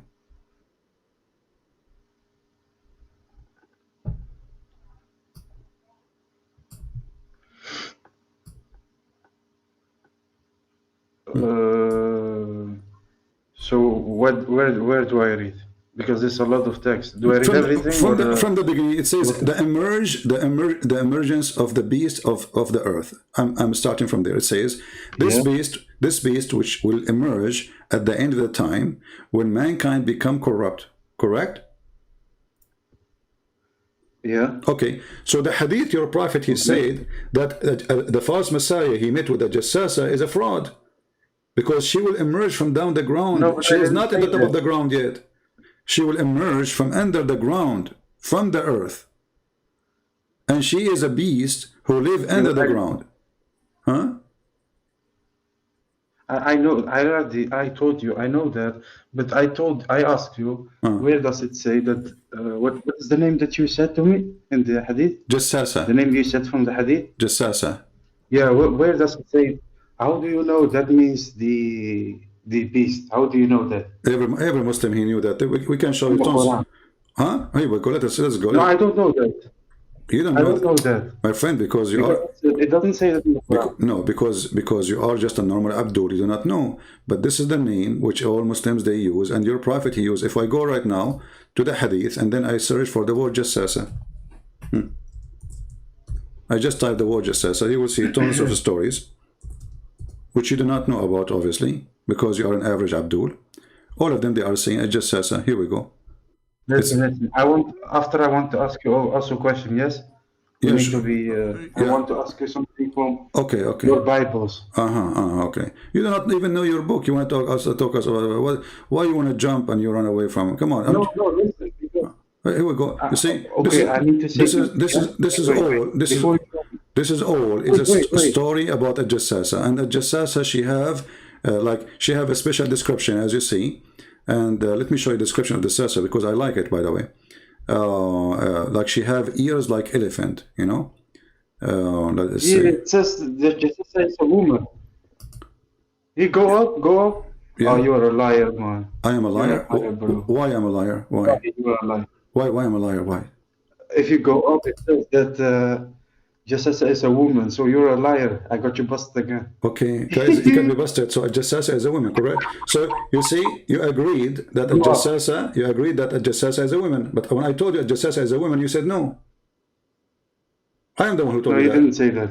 No, I am the one who told you she's a woman. No, because I said she is a woman and she is a woman and she is very hairy. I said that. Everybody heard me. It's recorded. People, they can play the tape. And you said no. Who said that? You know? Okay, go back. So now look what happened. You just agreed that the woman, the Jassasa is a woman, but look at this description of her. How a woman she have this description. Let us see together. Here we go. I want you to read with me, and you have the page in front of you. And you agreed that it just says that she is a woman, so we will not have a problem. Read with me. It will strike the nose of disbelievers. in the hadith. Hold on. Yeah, in the hadith. All of this is a hadith. All of this is coming from your prophet, your phony prophet. Look at this. He says, No, this is okay, this is from, it's also reported. Umm It's also reported by Ibn Majah and Ibn Jurayj, reported and etc. Describe the beast. He said, its head like the head of a bull. Have you ever heard of a woman? Her head is of a bull. But you're a prophet. He says she's a woman, according to you, correct? No. And its eyes. I like the eyes. Her head is a head of a bull. Her eyes is the eyes of a pig. Her ears are the ears of elephant, and her horns is like the horn of a stag, and her neck like the neck of a ostrich, and its chest like the chest of a lion, and its collar like the collar of a tiger. And her its haunches like the haunches of a cat, and its tail like the tail of a ram, and its legs like the legs of a camel. All of this. You think it's a zoo? All of this, and you said she is a woman. So your prophet is an idiot. How she is a woman, and she This is not a woman. hold on. You are the one who said to me she is a woman a second ago. How can this be a woman? This is an animal. You are the one who told me she's a woman, and you told me I got you. You forgot what you did. You said she's a woman. I got you busted. You said that. No, this is not. How is this a woman? How? You tell me. You are the one who said to me it's a woman, and I agreed. No, listen. Now, listen. Okay, hold on. Do you see the story here in front of us? Do you think your prophet is telling a real story, or he's a crazy man? Be honest. Do you think really there's a woman? She have horn. No. She have head of a bull. You're a liar. Eyes of. Okay, I'm showing you in the screen. I'm showing you in the screen. How you call me a liar? Listen. And I gave you the link, Ibn Kathir. I gave you the link. You are reading it with me. And this is your scholar Ibn Kathir. And those are your companions reporting what your prophet said. And then I am the liar. And you said yourself, I got you busted. She's a woman. Everybody heard you. So I am the one who got busted by you, supposedly. And now we discovered that this woman, according to your prophet, she have a head of a bull. She have eyes like eyes of a pig. She have ears like ears of an elephant. No, listen, you don't. This is interpretation. What interpretation? He described. No, read. It says he described the beast, and he said, describe the beast, not interpretation. As Zubayr described the beast and said, what?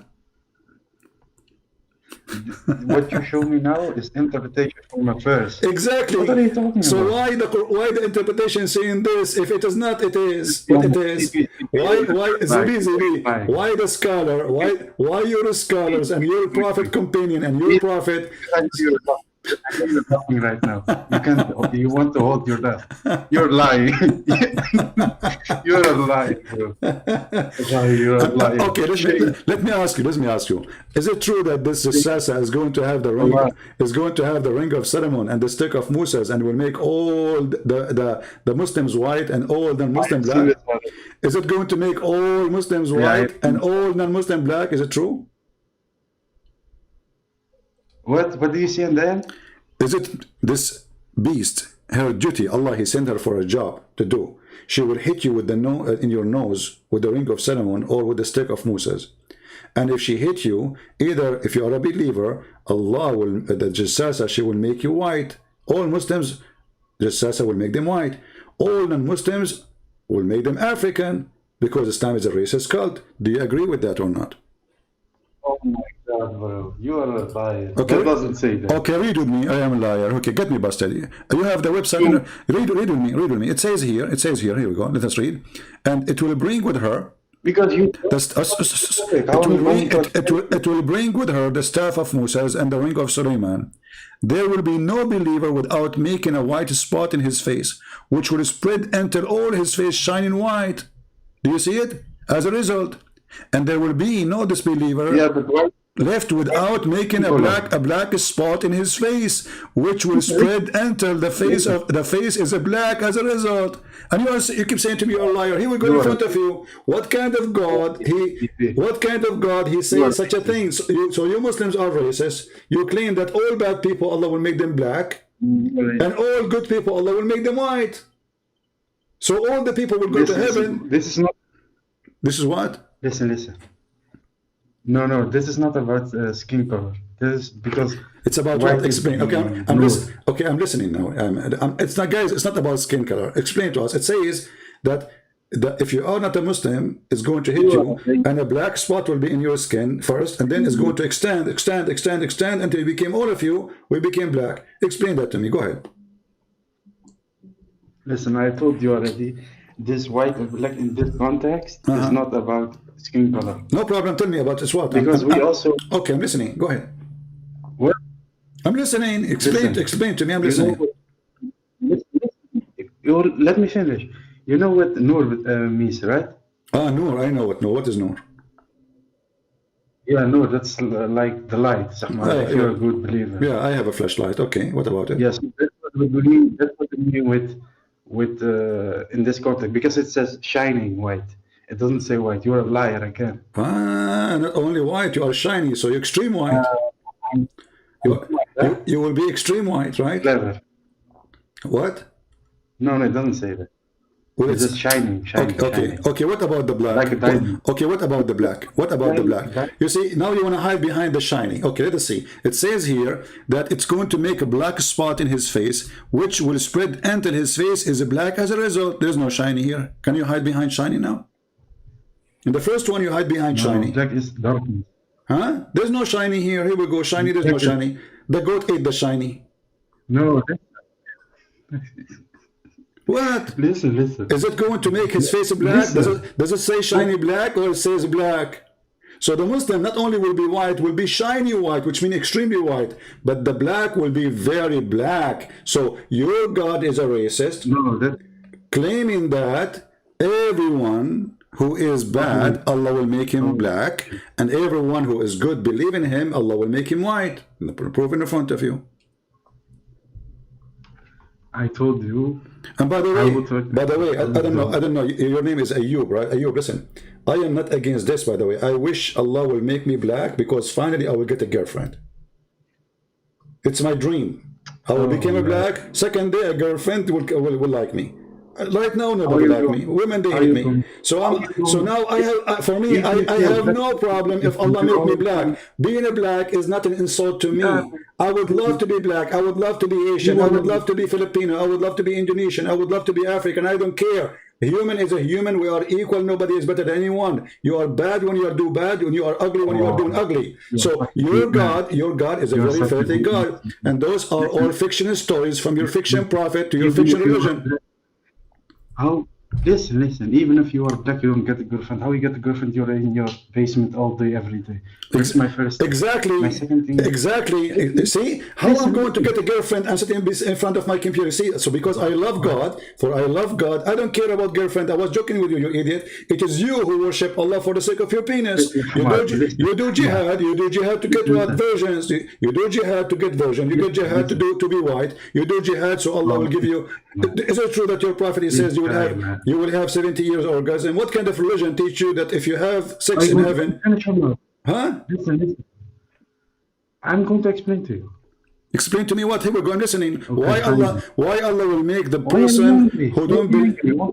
Okay, I'm listening. Why Allah will make the person who don't believe in him a pure black? Go ahead. No, listen. I will explain to you both. See, shining white is what I said before about the Noor. That's if you shine. Really? That's so you Muslim, what Noor? You will be made of light? No. When he says shiny, shiny white, it means shiny snow. This is what snow is reflecting but it's so white. Okay, listen. It doesn't say that. Okay, okay. When your God, he promised you those little boys in heaven, are they black or white? They are gray. They are gray. Let me finish now. They are gray. Listen. Let me. You are making. What is the problem with you? Or you are making. You are making fun of Allah now. Okay, that's one. Here we go. It says here they are white. Oh. They are white, very white, hiding pearls. Answer your question because you don't let me. My friend, chapter 37. Chapter 37. They are white pearls, extreme white pearls. Read it. So this is your Quran, and this is your Islamic translation, funny translation. Huh? So they are extremely white, like pearls, like white eggs. Yeah, so what? So birds have no skin color. What are you talking about What do you then? mean they have no skin color? The women, they have no skin color. No, the women, they have a skin color in the heaven. Your prophet, he says, they will be so white to the point they are transparent. Because when a person is extremely white, you can see the blood under his skin. You can see the vein under his skin. So your prophet, because he's your prophet, because you're a prophet because he's obsessed. He's obsessed with white color. So what he do? He promised you that. No, you're obsessed with black color. Okay, let us see. I saw what's wrong with the black color. I know black people are beautiful people. I love them. All my neighbors, most of my neighbors are black. They are wonderful. I love them all. I have a woman. She is like 8 years old. I go check on her almost every day. Every day, I go and check on her to see if she needs anything. So listen. Oh, no. Listen. Is it true? Is it true that your prophet, he promised you women they are so white to the point you can see through the marrow of their bones? I don't know. I know. Why are you asking me this? You don't know? I know, because we are talking about this topic. Here we go. You're a prophet, he said, that I swear by Allah that each one of you will have, etc., a reward. And then he said, they are so beautiful, pure, transparent. The marrow of their bones of their legs will be seen through. And the bones and the flesh. Okay, so what? Why they are transparent? Why they are not? Why they are not normal black women? Why there's no black women promised for Muslim men in heaven? Why all of them they have to be white? Transparent is not white. Transparent is not white. No, transparent is not white. No, transparent is they are so white to the point you can see through. What? What are you talking about? Okay, I want you. Transparent is not white. Okay, listen. Is that a beautiful image? The woman he is promising you now to have a transparent woman, you can see the bones. Yeah, of course, it's beautiful. Of course. Okay, let us see how it looks like. Okay, this is very beautiful. Here we go. So this is one of Mr. Ayub wives, and she is very beautiful. Here we go. You see how beautiful she is. So you are saying to me that your God, he will promise you a bunch of bones, and according to you, this is very sexy. This is very sexy, and this is very beautiful. Oh. Yeah. Okay. Well, I don't know what to say to you, my friend. What? Yeah, this is very beautiful. What's wrong with that? I don't know. Do you see anything wrong? Yeah, I like it. This is so That's beautiful. Something different there. Look at those possessions, brother. Unbelievable. Oh, look at this. Yeah. So the point is that obviously all the stories your prophet he said is a cartoon. You need to stop. Ireland and Jassasa, a woman, she have a lot of hair, she have a big eyes, she have a horn, she have elephant ears, she have a chest of a cat, she have a tail of a tiger. Like what the heck is this? So and this is not metaphorical, by the way. Flexible. I can take it if it's a metaphorical. If it is about metaphorical, but your prophet is a thief. He took a story from the book of Revelation about a beast. So you're a prophet. You Muslims are very funny. You steal stories from other books, and then you add your own spices to it. So listen. So are you convinced? Are you convinced? Be honest with me. That the story about the false Messiah taking a boat and going in a ship is a true story. I explained to you. What's wrong with you? No, you did not. Is it a true story? I want you to tell me. When this guy, he took a boat and he met the beast in the island. Is this a true story? Yeah, it's true. Maybe. It is true. What is the proof of this story? Listen, you didn't even show me if it's authentic hadith. You didn't even show me. So what if it's not authentic now? So it's not authentic.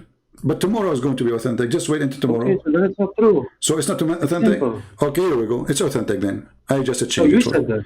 No, you said that. I said to you it's not authentic. No, tomorrow I will make it authentic. Tomorrow came so fast. Here we go. It became authentic. It says Sahih al-Albani. And this is that. No. Authentic, not authentic. It's authentic. Read it. It says Sunan Abi Dawood 4326. Authentic. Everybody can read it. It says Sahih. Listen. You showed me like You already showed me like 5 hadiths. No, You only that, showed me I one showed that you says that, it's a this The one. No, other this one one. you said, I'm asking you about the you one. I only, just asked you no, no, about no, the no, no, one in no, the no, no, no. I just asked you about the one in the boat. This is the one in the boat. I told you he's a Yeah, so pirate. what? Okay, and he met a jassasa, and you said, I don't know if it's is it authentic. So it is authentic. So it's a true story that a Dajjal is a free and is going Okay. around. So what is he? If he If is, it, listen, listen, if he if it's is, if he authentic, is a free, listen. if he is a I will free, explain. if he is I will exist, explain. if he, okay, if he is exist, that's the question, and then you can explain. If he is exist in the time of Muhammad, Okay. and Muhammad, he said that this is happening in his time. Okay, where is this guy now? Where is this beast to? Go ahead. What happened in this time? What do you mean? You mean this story?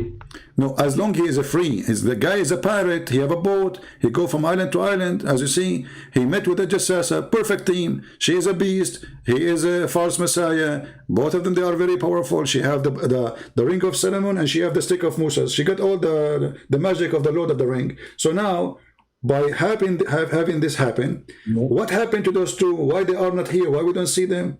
Do you think they have connection with the Trump? Which two? Which two? The Jassasa Which two? and the beast, the Jassasa and the Antichrist, the false Messiah. Do you think like Trump he hide them, or do you think Obama is involved in this, or maybe Sarkozy, Yeah, they are. or Yeah, that's true. That's true. Or Yasser Arafat, or what do you think is happening, brother? Listen, Maybe Hamas they got him locked. listen. Where is this? Yeah, maybe. Listen. What? I will explain. I will explain. Okay, I'm listening. Okay, listen. Okay, finally. No. Because you talk a lot of stupid things. You know the Gog and Magog, right? Yeah, I know Gog and Magog. They actually we are friends. I'm We not go to the going- park I'm not together. going to- What is? Listen, I'm not going to switch subject. I'm not going to. I'm giving you example. You know, Gog and Magog, they are hiding, right? They are hiding where?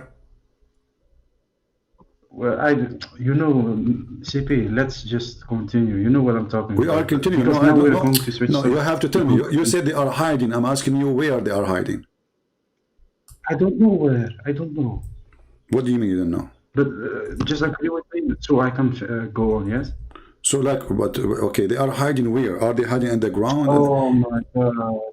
Are they hiding underground in the top of the ground? Are they under the ground or in the top of the ground? No, I think they are on the ground, I think. In the ground? In? Yeah. Well, the Quran says that he built the dam between two mountains. Have you ever heard mountains under the ground? So this is Alexander the Great. Listen. Okay, No, that's true. Okay, so you agree. That's wonderful. You agree. So now it's above the ground. Okay, how come we cannot find them? So Alexander the Great, he built a dam. I'm letting you finish. I mean, see, I like you, my friend. Actually, I'm going to make you. I will make you an admin in my chat room when we are not live. From now on, when we are not live, you're an admin. I promise you. Now, listen. So the dam is built between two mountains, and now they are behind the mountain. Why we cannot find them? Go ahead. I'm listening. Okay, I don't know why we can't find them. Because it's a sign. It's not yet happened. So it's a sign for in the last hour. How come? So it's not. But how come Zulqarnain he found them? Is Zulqarnain is a man, a human like us, or is not? Zulqarnain, he is the one who's talking. You know, Zulqarnain. The guy with the two horns. But he's also but he's not normal. He's also in the Quran. If I don't. Yeah, he's in the Quran. We are showing you the verse. This is the guy who he found where the sun set. He found it set in murky water, which is true, scientifically proven. I know you're going to say that. No. We will not go there now. So he came to those people. He told them those people are attacking us, and they are like not a human. And now you need to build. You need to build for us a dam. So he built the dam. Okay. So the dam is in the top of the ground. How come we cannot find them? Especially your prophet, he says 1,000 from you. Your prophet, he says their number is 1,000 from them, 1 from us, which means if we are 7 billions, they have to be 7 trillions. So how come we cannot find them? Maybe they are very small. How you know? So why they are afraid of them if they are so small? Maybe. Who's afraid? Those people, they ask Zulqarnain, the guy with the two horns, please protect us, build a dam between us and them. They are doing mischievement. And your prophet claimed that all of them, they are scary. They will swarm the earth. And not only that, they will attack the earth, and they will attack even the city. They will come to the city of Medina and Mecca, and then they will use their arrow. Correct? But what you were saying, listen, let me just, I got a headache because I don't want to scream over you, shout over you. Listen, let me explain to you something. What you're saying about why we can't find it. Also, remember, we switch now to a subject because you didn't let me finish, but I will go. The reason why we can't, it doesn't, listen. You are the one who mentioned to me. You are the one who mentioned to me Gog and Magog. I was giving you an example. You are the one who mentioned Gog. Example. Yeah, example. The example is horrible. So you switch. You turn off the light and you say why it's dark. You turn off the light and you say why it's dark. What's wrong with you? Come on, Abdul. So now those Gog and Magog, they are hiding. But you're a prophet. Listen, you're a prophet in his time. He says you're a prophet. He said in his time. The wall, the barrier of Gog and Magog has been opened so much. He is so terrified in his time. Actually, so Gog and Magog. How Muhammad was able to know that the whole of Gog and Magog is open? Because he had it from Allah. Okay, are they out or not yet? Okay, listen. Because I remember also a hadith that says. That they are on the ground also. So maybe this is just for a specific time. Yeah, I agree with you. The Quran says, my friend, the Quran says Allah, He created 7 earth, right? Yeah, so what? Okay, so every earth have a level of... No problem with that. Seven earth and 7 heaven. Every earth have a level... No problem with that. Every earth have a level of a creatures, correct? I don't know about that. Maybe. What do you mean? I know that it's a 7 earth, but I don't know. I remember a hadith that says that they are digging up until they are on earth. Okay. Where we are right now. All right. And, so and every time they try to dig up. All right. Listen. Every time they try to dig up, they will say we are close, and then because they didn't say. Inshallah, we will get there. Every time they will not get there. You know the hadith, right? I know for sure. I know the hadith absolutely. You know so you are saying to me now. So you are saying to me, if you say inshallah, you can accomplish your mission, correct? No, this is about. No, I'm not saying that. I'm saying in this specific moment. What moment? In the Quran, I think because the problem with you is you take things out of context. Because if there is something in the Quran that says about fighting, for example, it says something about. I saw something about you. You said, in the Quran says you can crucify someone's hands, but it doesn't say that. It says that about a specific time when Moses was alive, but it was about the story. But you can't read like that because you are deceiver, like the Jinn. Oh, okay. What if I show you now? It says you can crucify people. That's how you read. What if I show you now that you can crucify them? No, but it was about a specific. No, it was about a specific time when Moses was alive. No. Here we go. Chapter 5, verse number 33. I got you busted. Here we go. Read it. You read out of context. I'm not reading. Here we go. We can open Ibn Kathir. And this is the Quran in front of you. I'm not talking about Ibn Kathir. I'm talking about the Quran too. And why Ibn Kathir will agree with me, don't agree with you? So if this was for mischievement, did your prophet crucify people? No. Okay, let us see. He never killed people. So okay, let us see if this is true or not. Here we go. You are actually you have made these people, these brainwashed people in your YouTube. Okay, read with me. Listen. Read with me. Read with me. He put nails in their eyes. He cut their hands and he cut their feet. Here we go. This is what they do in the crucifixion. This is why ISIS they do it. Read it. He No, but you didn't read the whole chapter.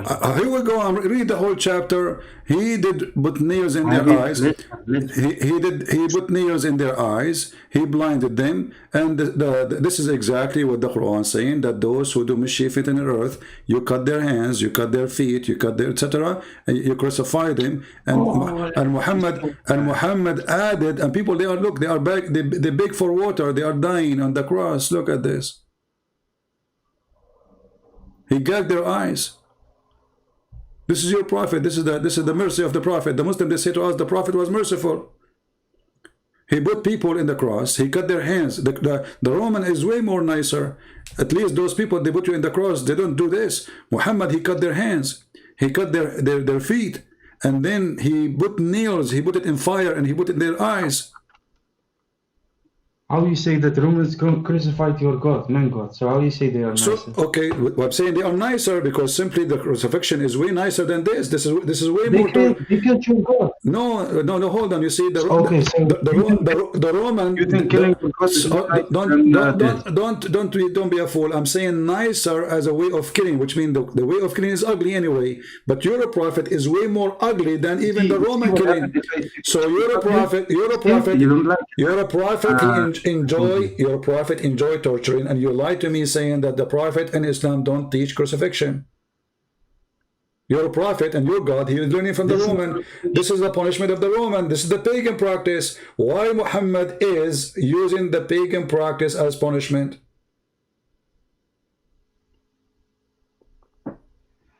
Okay, so you're not going to answer me? I did answer you. You said to me, I lied about the crucifixion. I said, no, the Quran confirmed the crucifixion. And I said to you, we can go right now and read the interpretation. Okay, okay, let us go. Let us go and read the No, I'm not really out of context, potato. Let me go to the interpretation. Can we? I can go right now to the interpretation. Everybody either will laugh at me or at you. Chapter 5, verse number 33. This is for the Jews or this is for the Muslims? We will see in a second. Here we go. We go to the tafsir. No, we don't not jumping. No. When you say something to me, I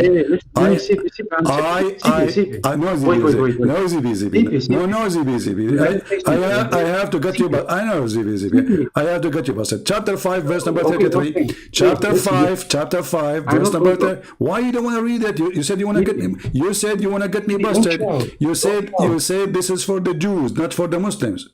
Did you? Just what you said. CP, don't shout. Read with me. Here we go. It says. Okay. The following verse was revealed by. Hold on. When they came to the Medina and etc. And then somebody suffered from illness. He told them to go and drink the camel urine and milk. So the prophet here. Who care if you meet me or not? Get hang up. Go. Who care?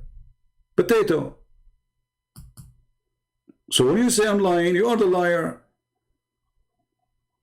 Go and drink the camel urine, Dr. Muhammad, camel urine prescription. You see it in front of you. And then they say that story says that they gave their animals to Muhammad, and then they want to get their animals back. The Muslims, they say no, they are stealing. Doesn't matter what the story is.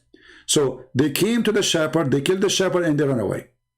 And then Muhammad, he sent his army after them. And he brought them and he crucified them. And this is what the verse is about. So when you are saying this is for the Jews and you are supposed to mean I'm lying, that is your stupidity. This is Tafsir al-Jalalain. You can see Ibn Abbas, you can see Ibn Kathir, you can see whatever you want. You are just a stupid kid who try his best to defend his prophet, but at least you are more brave than those who have a beard. You see, because those are kids and nobody count what they say, they can call me. But the one who have a career, he will never do that, because that will end his career. Are you going to mute me now?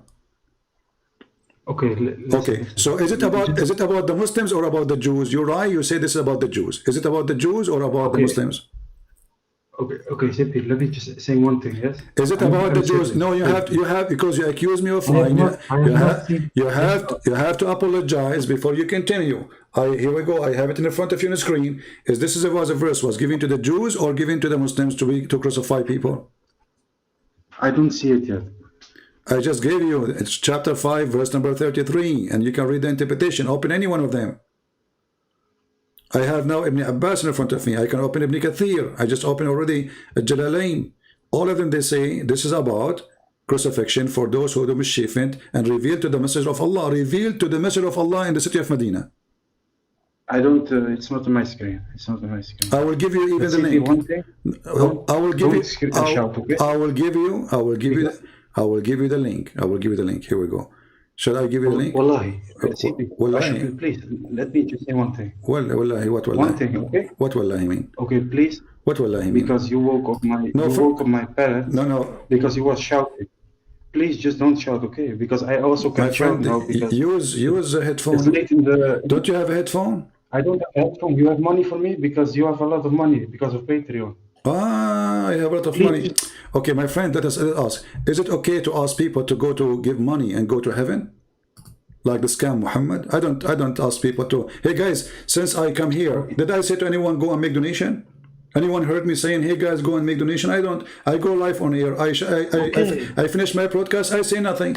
If people they go, okay, no. You see, hold on. You open a topic. It's very important because the one who asks people to go and give money so they can go to heaven is your prophet. I don't promise people heaven, and I don't talk about it. I go live. My service is for free. I give my books for free. So if somebody want to help me because I am helping them, no, hold on. You said now you know. A second ago you do not know. You said you are doing it because you have money. Listen, what kind of God? He asked. You don't get money? What kind? You don't get money?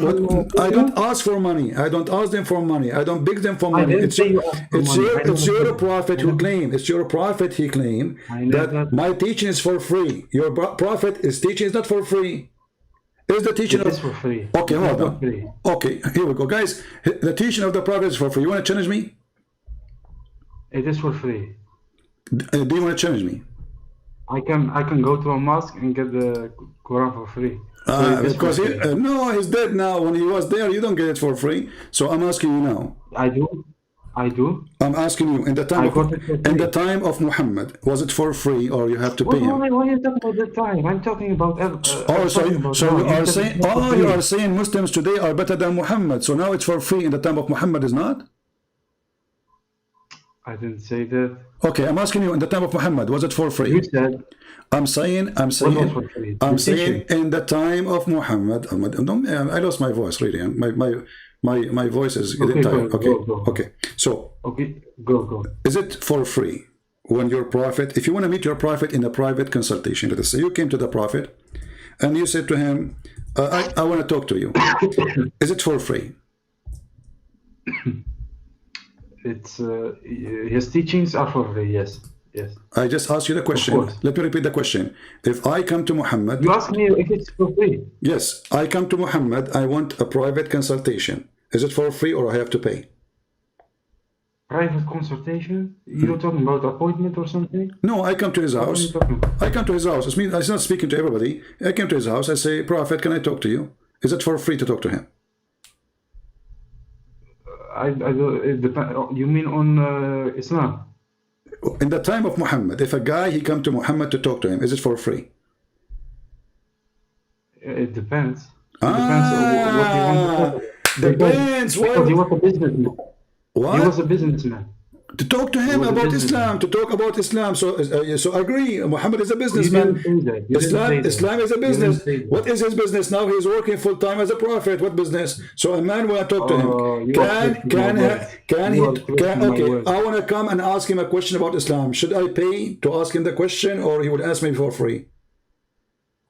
No, it's not forced to pay. But if you want to give a donation, it's no problem. Okay, read with me. Oh, who you believe? Read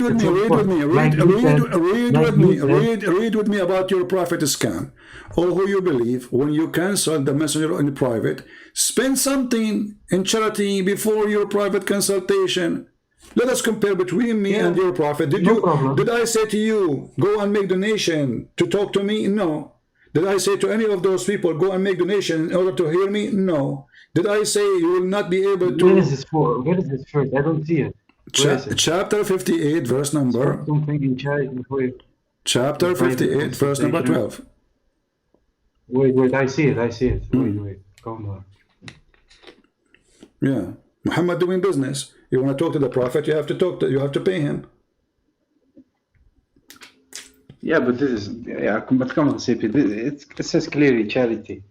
For sure, charity. For sure, it's a charity, my friend. It's a charity. You are giving Muhammad, everything is there, giving Muhammad a charity because Allah will reward you, brother. But it's going it's going to it's going to go to who? You see, okay, listen. Why I cannot? What if I am not even a Muslim? How I can talk to him? You will not be able unless you pay something. You have to do something. Okay? Why do you want to talk to him? Jesus, I want to ask him because Muhammad, he came to the non-Muslims so he can convert them to Islam. When he came, there's nobody who believe in him. So how come now he will not talk to you? Because now he became famous. He's on YouTube now. He have a big channel. He called himself his channel Mimi Boo Boo Sheikh. You know, and now you cannot talk to me unless you you want to watch my video. You have to pay subscription. This is false. This is a fraud. No, but okay, this is not an act. This is not an act of a prophet. My videos are totally for free, and not only for free. Not only for free. I'm showing you the verse in front of you.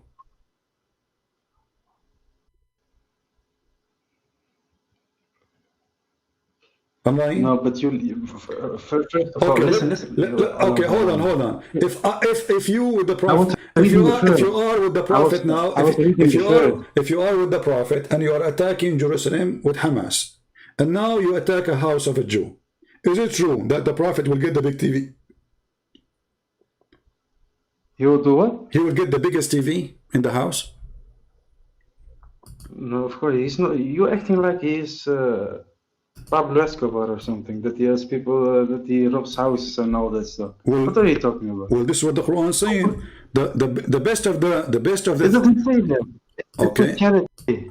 What charity? Hold on. The best. You know what charity is? If Muhammad he attack, is it true that the best of the booty is going to him? So what? He is the leader. Okay, take care. So I got the answer. So what? He is the leader. So what? He is the leader. He's the leader of the gang. The leader he should be is, if he is serving Allah, it should not be about money. Why I want to get the big TV to my house? They are the one who's dying for me to go and fight. He just at home. Why he get the best of the booty? Brother, the furniture, the expensive furniture to the Prophet, okay? The flip-flap is for you. Isn't it obvious that he is a scam? All right. Anyway, guys, I can't stay longer, really. I hope you have a good time. Did we have a good time? Don't forget to subscribe. And remember, what I do here, what I do is absolutely for free. I beg people to download my videos, to share them, to put them in their channels. If people make a donation, that's because they are helping, because I'm doing my best to help too. I can say all the books I'm giving for free, I'm not going to say it for free and forget about donation, and then I will make a lot of money from it. I have my book translated to many languages. If each one of them, each language of those languages gave me $1,000 a month, that's it, I will live fine. Yet I gave them for free. So don't tell me about donation. And we go live, and we finish live. Like long time ago, we tried to open a TV station because it was very expensive, and we could not make it. We asked people to help, nobody helped, so we canceled. But now we do not need it. We have the internet, it's better. Before, there's no live YouTube, there's no etc. You have to do it yourself. So when a Muslim try to frame you, and they are the one who believe in God, if you give him money, he give you paradise. I say to you, whoever say to you, if you donate, you go to paradise, he is a thief, he is a scam. Because in Christianity, you cannot bribe God. God, he count your work, but first he count your intention, your faith. What about? If you give because you want to help, not because you want to go to heaven, then that will count. But if you are trying to buy God, that work only in Islam. This is why the God of Islam, he says, who want to give Allah a mortgage? And Allah will double it for him. That does not work with Christianity. That does not work with Jesus. And God who beg for money cannot be God. Did Jesus beg for money? The Messiah, he can raise people from death. Did he take wages? You're a prophet, you agreed that he will not talk to you in a private unless you pay him. My Lord, he raised the people from death for free. He made the blind see for free. He made the person who cannot walk for free. And all the disciples, they do the same. And this is why the Bible says, for free you took, for free you give. Isn't it amazing? For free you took. And you know, it's not a secret that there's nothing in this earth is for free. If I want to go right now and I want to fill up my car, who is going to give me my gas for free? I will say to them, I'm a Christian prince. Yet the Lord, he said to his disciples, your life will be extreme hard.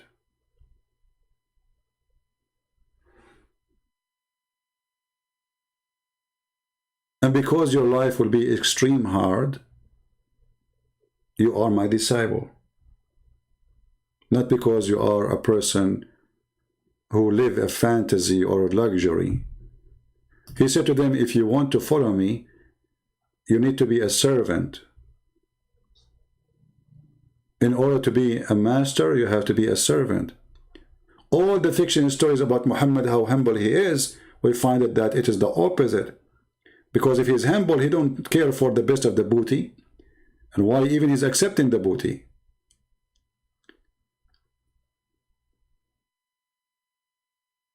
Isn't it Allah is your provider?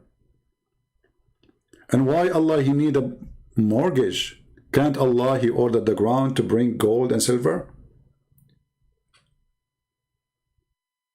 And how there's God, if you give money to him, he will double it to you. In which way? In the heaven, he will give you extra versions. But isn't it your prophet in the hadith, he said, none of you, he is saved by his own deeds? So this is a fraud, he was stealing the money. Because if none of my deeds, and this giving money is deed, obviously it's very important deeds in Islam, and none of your deed will help you. The Muslim here, they add the word alone as a fabrication for translation. But the true hadith says, none of those deeds will secure salvation for him. They said to him, even your prophet, he says, even I. So the verse in the Quran about giving money to Muhammad and then Allah will grant you double reward is a fraud, because you just told them that all the deeds will not help you.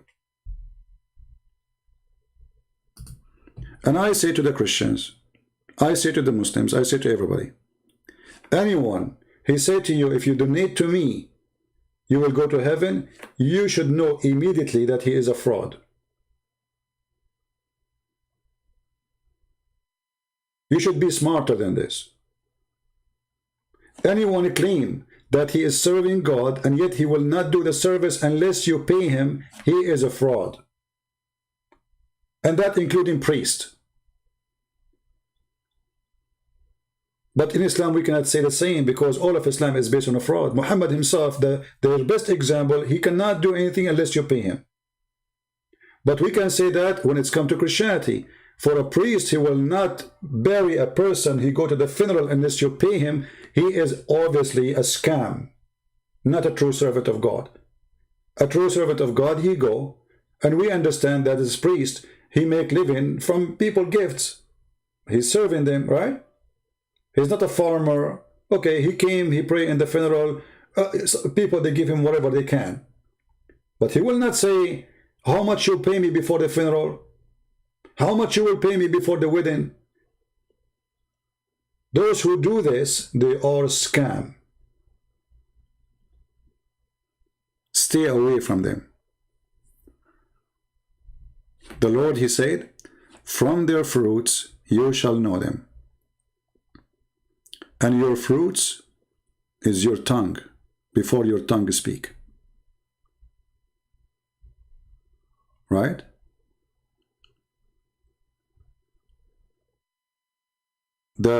No, it says that. It says قَدِّمُوا نَجْوَاكُمْ. If you want to speak to the prophet before you go. Even it says private consultation. It's mentioned literally the word private consultation. So don't give me a speech. Don't tell me it doesn't say that. Here we go. Let us put it again on the screen.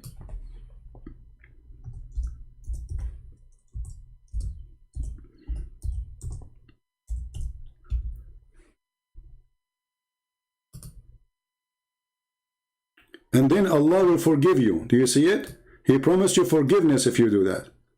Or who you believe when you went to consult with the messenger in private, spend something. So this is for the private service. Muhammad, he opened a private clinic. He's the shrink. So don't tell me it doesn't say that. And now I know the Muslim will defend it because obviously Muhammad, he loved money. But this is not the only verse in the Quran that says that. Muhammad, he want to take the fifth of every attack. The fifth.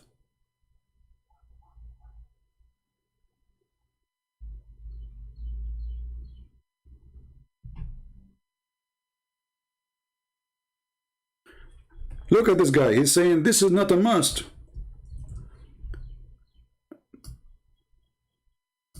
Look guys, look at this answer. Just to show you how desperate they are. He said this is not a must. Right? Yeah. It's not a must, right? Okay.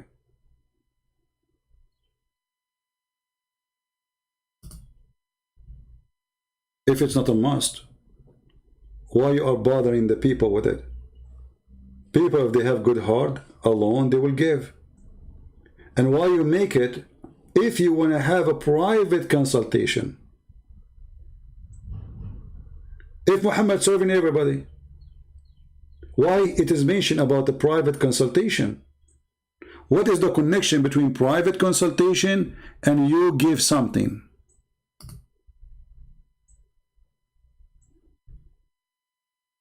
And then if you cannot have, okay, what Allah is all merciful. Merciful for what?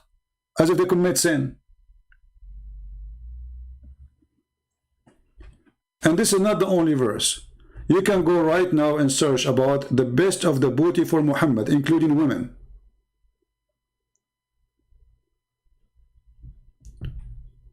Even the hadith. Muhammad, he was not shy to say, Allah's favor in the following things. Read with me.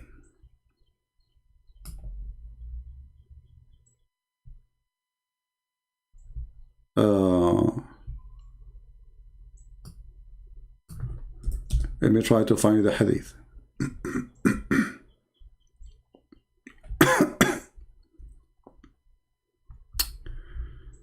Man, I'm losing my voice.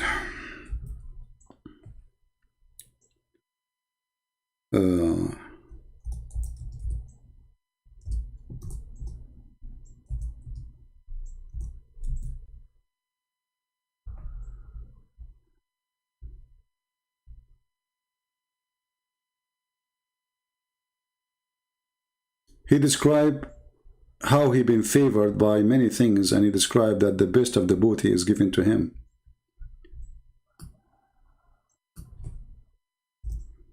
Let us see this one.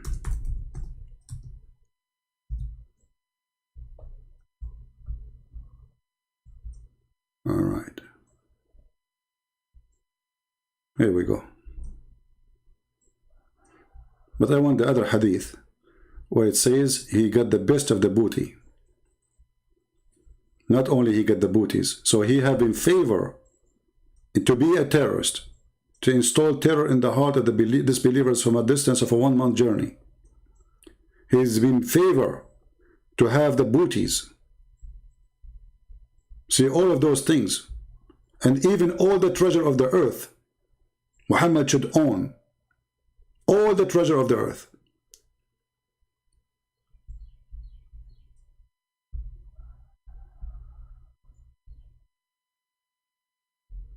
Look how many verses, many hadith. But let me try, there's one I want to find.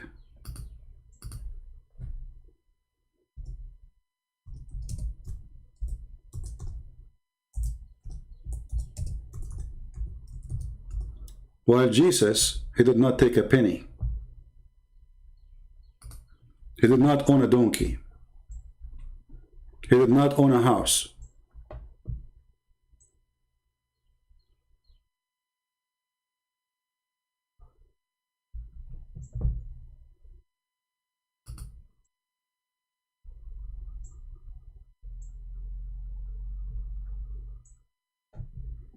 Actually, I have it here in front of me, but this is in an Arab page. I wanted to find it in English.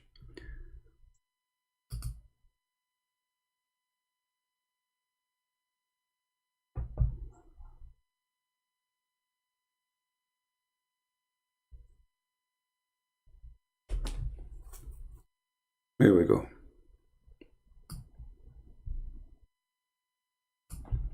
Safiyul Maghnam lil-Rasul, the best of the booty. And they're explaining. A Muslim is asking question, Fatwa number 1405, about the Prophet getting the best of the booty. They said, the Safiyul Maghnam, it is what the Prophet he elect of him for his own from the booty. As an example, when he took from the booty Safiya, the best of the booty. And if the Prophet his eyes fall into a woman, her husband must divorce her so the Prophet can have her. And this is the translation.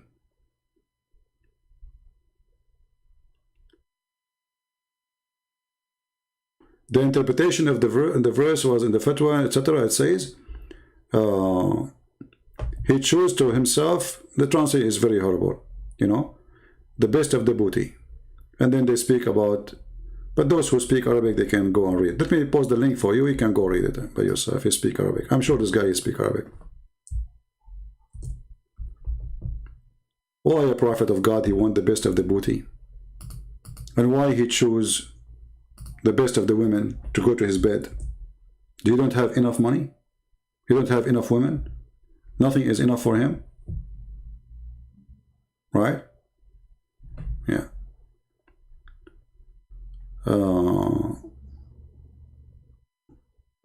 Yeah, you see, he's saying here that in the story of Moses, he go and he took all the booties because they took everything if they have.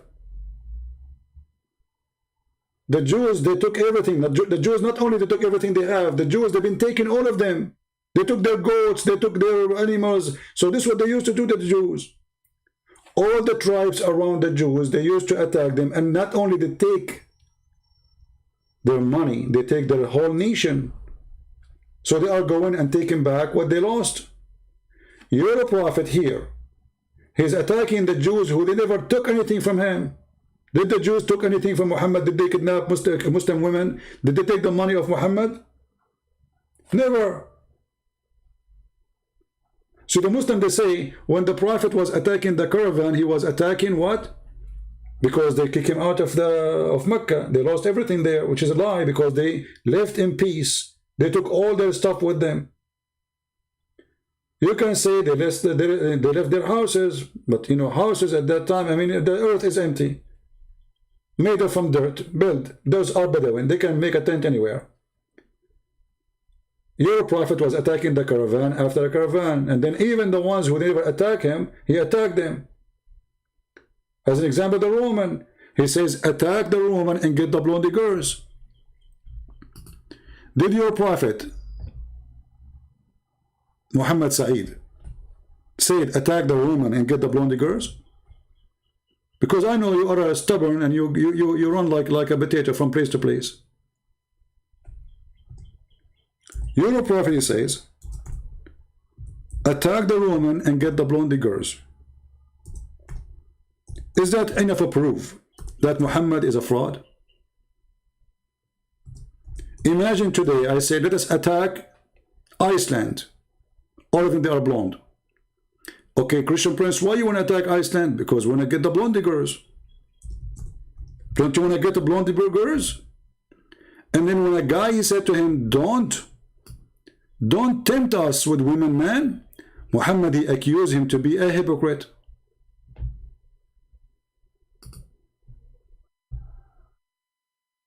He accused him to be a hypocrite. And he made a verse about him in the Quran. Can you believe it? That the one who refused to go and attack, to steal women from their husbands and their family, and we are going to do it because of what? Because they are blondies. Read with me. اغزوا تبوك تغنموا بنات الأصفر ونساء الروم. Hadith number 16785.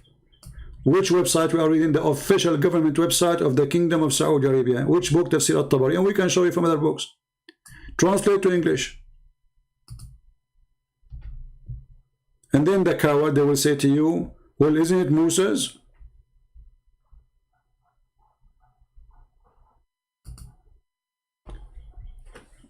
And he accused the man who said to him, don't tempt me with women.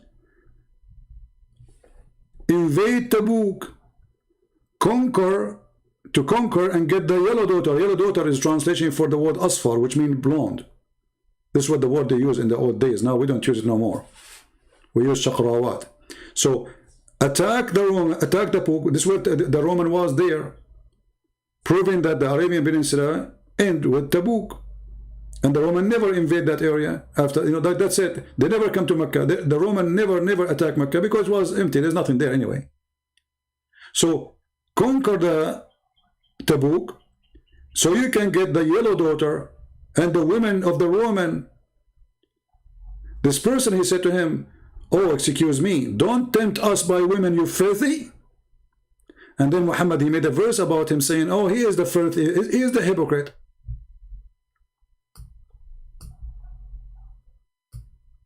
So Muhammad was not attacking really to promote Islam. Muhammad was seducing his men. It's a gang. Attack so we can get the money of the Jews. Attack so we can get the money of the Christians. Attack so we can get the women of the blondie women. There's a video actually made by the sheikh from Egypt. He said, do you know why we are poor? Do you know why we are poor?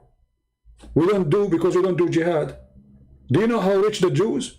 Do you know how rich is Europe? If we go right now and we invade them, do you know how we will live? Now. This is not 20 centuries ago. This is now how they teach in the mosque. That is the truth. Attack the Roman and get the blondie girls. Not attack the Roman to make them believe in Allah. Attack the Roman so you can get a blondie women. That is the truth, and the truth hurt. So guys, I want to say thank you very much for being here. I wish I can stay longer, but what we did already was good. 3 hours and 30 minutes, that's a lot of time. But as you know, I do my best. I mean, rarely you will find somebody stay with you like all those hours, right? For me, I love really to stay as much as I can. And people, they ask me to make my videos short. So I'm thinking to make some videos which is extremely short, and still we make some videos where they are long, because I believe that long videos are the best one to give you the whole image. Short videos is kind of like giving you like a little bite here and there, and they will not give you really the whole image. But I understand sometimes short videos can be more effective because easy for people to watch them. People are busy, they have things to do. It's not like me, you know, I'm spending my day with you. There's people, they have things in their life, you know, they are busy with it, which is normal. Yeah. Muhammad, he said, if you conquer a nation, treat them inhabitant nicely. Yeah, this is why he raped them. Yeah. So treat them nicely by taking their women. Guys, if you conquer a nation, so he's a good guy. I mean, come on. If you conquer a nation, treat them nicely. Kill the men. Kill all the men. Rape the women. And take the boys as slaves. The Prophet said, if you conquer a nation, treat them nicely. Abdul said, don't come here again, coward. You don't dare to call me because you don't want to, you know, destroy your career. Do you see how nicely they are? He killed the men and he took the women and the children as slaves nicely. I mean, how nicer it can be. The same as we saw in the video of ISIS kidnapping the Yazidi. Kill the men, take the boys, and everyone who is a boy, he have little hair around his pubic area, kill him too. Nicely. Treat them nicely. You see how the Muslims, they try to fool you? So suddenly we have a nice thief. He's Robin Hood. Don't you hate your wife? Muhammad will take her. Don't you hate your husband? Muhammad will kill him. Nicely. What a filthy idiot. Coward. Thank you guys for being here. May the Lord bless you. Until we see you soon again. Christ is Lord. Islam is false. And we prove it every day. Don't forget to subscribe. And always, if YouTube is not giving you notification, you can join us in Patreon, and don't worry, it's for free. You don't have to make any donation. It's just to get your notification. All our service is for free. None of our service is not for free. All my videos, all my teaching, all my time is for free. I'm here to serve, not to be served. And I really appreciate those people who download the videos, and those people who add subtitle, and those people who support us by donation too. Thank you, God bless you, and see you soon again. Take care.